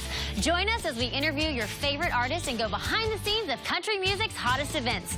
Watch Nashville Insider right here on Cayman 27.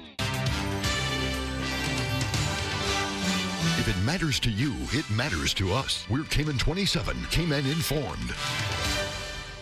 Conversation on Cayman Crosstalk by calling the Superior Auto Hotline, 233-1019. Or message us on the Cayman Crosstalk Facebook page. Now, back to Cayman Crosstalk on Rooster 101 and simulcast live on Cayman 27. All right, ladies and gentlemen, thank you all very much for tuning in, letting us be part of your morning, part of your day. And if you're just joining us right now, we have in the studios members from the People Initiated Referendum, Mr. Mario Rankin, and also Miss Michelle Lockwood. She had to just leave the studio just for a short minute, but she'll be right back as well. We got a ton of callers on the line. And here's another one that came through, sir. It says, a simple question. If the caller came in and the tourist came in multiple times, it must not have been a bad experience when he tendered on his previous trips. That was the question I wanted to try to get across as well. It says, the biggest complaint from tourists, frankly, and the government said it on the 26th, is pricing. Therefore, are we going to lower prices because that one dude said so? Those are some of the things that come across. Let's just go straight to the phone lines. Good morning, caller. How are you this morning? Hello? Good morning, Woody. Good morning, good morning. Good morning, Woody. Good morning, good morning. Woody? Yes, ma'am. Are you hearing me? Loud and clear. Yes, Miss Georgette. And good morning, Miss Michelle, and good morning, Mr. Mario. Good morning, Mom. Woody? Yes, ma'am. If you win that money, you are going to have to pay my phone bill. I have been waiting forever and ever because I just want, I'm not a long-winded person. But I mean, every conversation for the last half an hour, I have been hearing it and waiting, and now I'm finally here. All right. Make use of it. So many questions there I have to ask. Because I always like to know the answer to anything I'm going to take part in. Who is going to build the dock? Who's the company? And approximately how long will it take? And the most important question of all, how much money is it? How much is it going to cost? I think those are all valid questions too. Just a minute, please. Sorry. Just 1 minute. I don't mean to be rude, but just 1 minute. I wonder if all the 19 people in the house realize if it's 25 years from now, if they're not dead, they're going to be very old. I know I'm going to be dead, that's for sure. But what are they thinking? They're going to be saddling generations to come with a big debt, and they are destroying everything that people come to look at out there. Mr. Bob Soto, a well-known and respected and loved man. I knew him well. I knew him from time he used to come up to South Sound to do diving. And he said whatever is done in that harbor is going to affect the 7 Mile Beach. And I'm sick and tired of hearing about 7 Mile Beach. It's one little bit of it left. And even the little bit that's left will probably be destroyed. And all the beautiful scenes out in the harbor that people come to dive, look at and dive, they are going to have to go. So, you ever heard the saying, swapping the devil for a witch? Well, it seems to me like something like that is happening. Give us answers. Give us answers. And Miss Michelle and Mr. Mario, I know both your family members. Michelle, sweetheart, I don't think I've ever met you, but I know all your family. And may God bless both of you and all your family members. And keep up the good work. Thank you. God bless. Thank you. Thank you very much. And got some other social media. It says, manners and respect will carry you through the world. Some of us need to learn that irrespective of a passion for a subject, treat others as you would like to be treated. That's just another one that came through. And I just want to, before we end, I keep touching on it. We only got about 4 minutes left. But I want to present to you and everyone else. I'm going to be posting some of those things. I have some audio, but it seems like it's having a difficulty downloading to Facebook profile. We're trying to figure that out technically. But 12 years ago, back in 2006, 2007, when we were talking about this very issue, right, the same talking points have been there. And with all due respect, it says that if we don't have the cruise berthing facilities, here were the main points at that time. If we don't sign it now, the cruise companies will not come back to the table to negotiate anymore. They'll walk away. And as a result, what will end up happening, we will lose cruise tourism by a bare minimum, of 40%. Having said that, if those things had a scintilla of truth to it, right, that means today we would be suffering and begging them to come here, unlike the other way around at the particular moment. It has increased. And so I will be posting those online, and I want to ask you all, why, if over the 12 years, that has not rung true, why does it ring true now, given as what that caller said, even the tourist, he says, this is the best jurisdiction of choice. He travels a lot by cruise tourism. And we have the infrastructure, we have the looks, we have the island, everything that they like. So having said all of that, why are the fear-mongering that we hear on the commercials that it is a myth and that we're going to be losing it? Because 63%, if you want to run it off in numbers, 63% of new vessels that are being built are the same size class that supports us now. Right. Not the mega class ships. That's a fact. It was on the 26th of September. So that has a return on investment. Every person has a term on return on investment. So that means that we're not going to go away anytime soon. And I would like to play that one more time, saying Cayman is not under threat. We would just like a place to park our ships. Well, we got 3 minutes. Well, I just want to say closing. I just want to make some closing statements, and then that's it. Number one, and this is to some of the social media that came in on terms in regarding manners and respect. Let me just make it very clear to everyone here. I was raised by two grand-aunts, which is my grandmother's sisters. Two were very avid Christians in the community. One of which many people know. She's taught a lot of people, Sister Janice. And I was taught an abundance of manners and respect. One thing I was also taught in that process was not to let anybody take me for a fool or talk down to me or assume that I don't have any sense, and that I must always stick up for what I believe in. Some may call it passion, some may call it disrespect. They can call it whatever they want. The reality is that when somebody is going to blatantly disrespect the Cayman Island and its environment and everybody that I feel is my neighbors, I'm going to speak up whether or not it comes across as disrespectful. Again, I apologize for anybody who may feel that way, but the reality is that I'm going to die being that way. I'm born that way, I'm going to die being that way. I'm going to fight for what I believe in to the very end. Thanks to Hurley Media, and I want to give a big thanks to Hurley's at the supermarket, who's giving us the mother station. That's our mothership. And I can't say thank you enough to Mr. Randy and Miss Leone and the whole family. Well, the opposition gave you their time today as well. Right, and opposition as well. I was getting there. But, Michelle, you go ahead before we have to get cut off. Michelle, people want to find out where. CPRKman@gmail.com. Email us there. We're at Hurley's almost every Saturday. We're there Monday, Wednesdays, and now Fridays.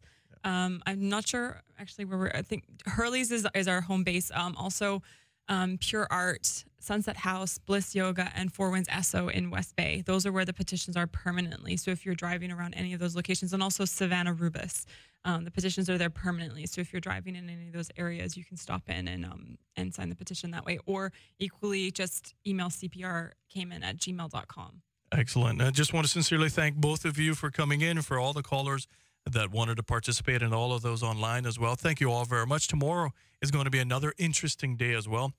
Here's a question that we're going to be posing to a couple of attorneys. Can politicians act in bad faith and be arrested or likewise be prosecuted simply because of bad faith? But I want to sincerely thank all of you. And I got to do my closing very quick and tidy. If you have a pet, please consider spaying or neutering that pet today to keep the unwanted pet population low in the Cayman Islands. And if you're going to celebrate, but please, I beg you, don't do it drinking and driving, and certainly don't do it boating and drinking. All right, ladies and gentlemen, I'm your host, Woody DeCosta. Until tomorrow, Godspeed. 3, 2, 1. Here we go. We're kicking off 101 minutes of commercial-free.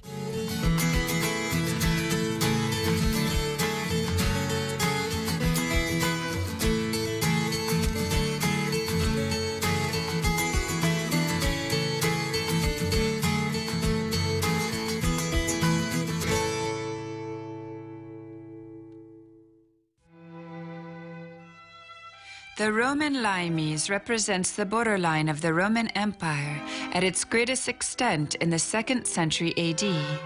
The limes stretched over 5,000 kilometers from the Atlantic coast of northern Britain through Europe to the Black Sea, and from there to the Red Sea and across North Africa to the Atlantic coast. The remains of the limes today consist of vestiges of built walls, ditches, forts, fortresses, watchtowers, and civilian settlements. Hadrian's Wall has outstanding universal value in that it fully illustrates the effort of building the limes on the frontiers of the Roman Empire, at the time of its apogee and greatest extension in the British Isles and worldwide. It also embodies a high degree of expertise in the technical mastery of earthen defensive constructions, in the construction of a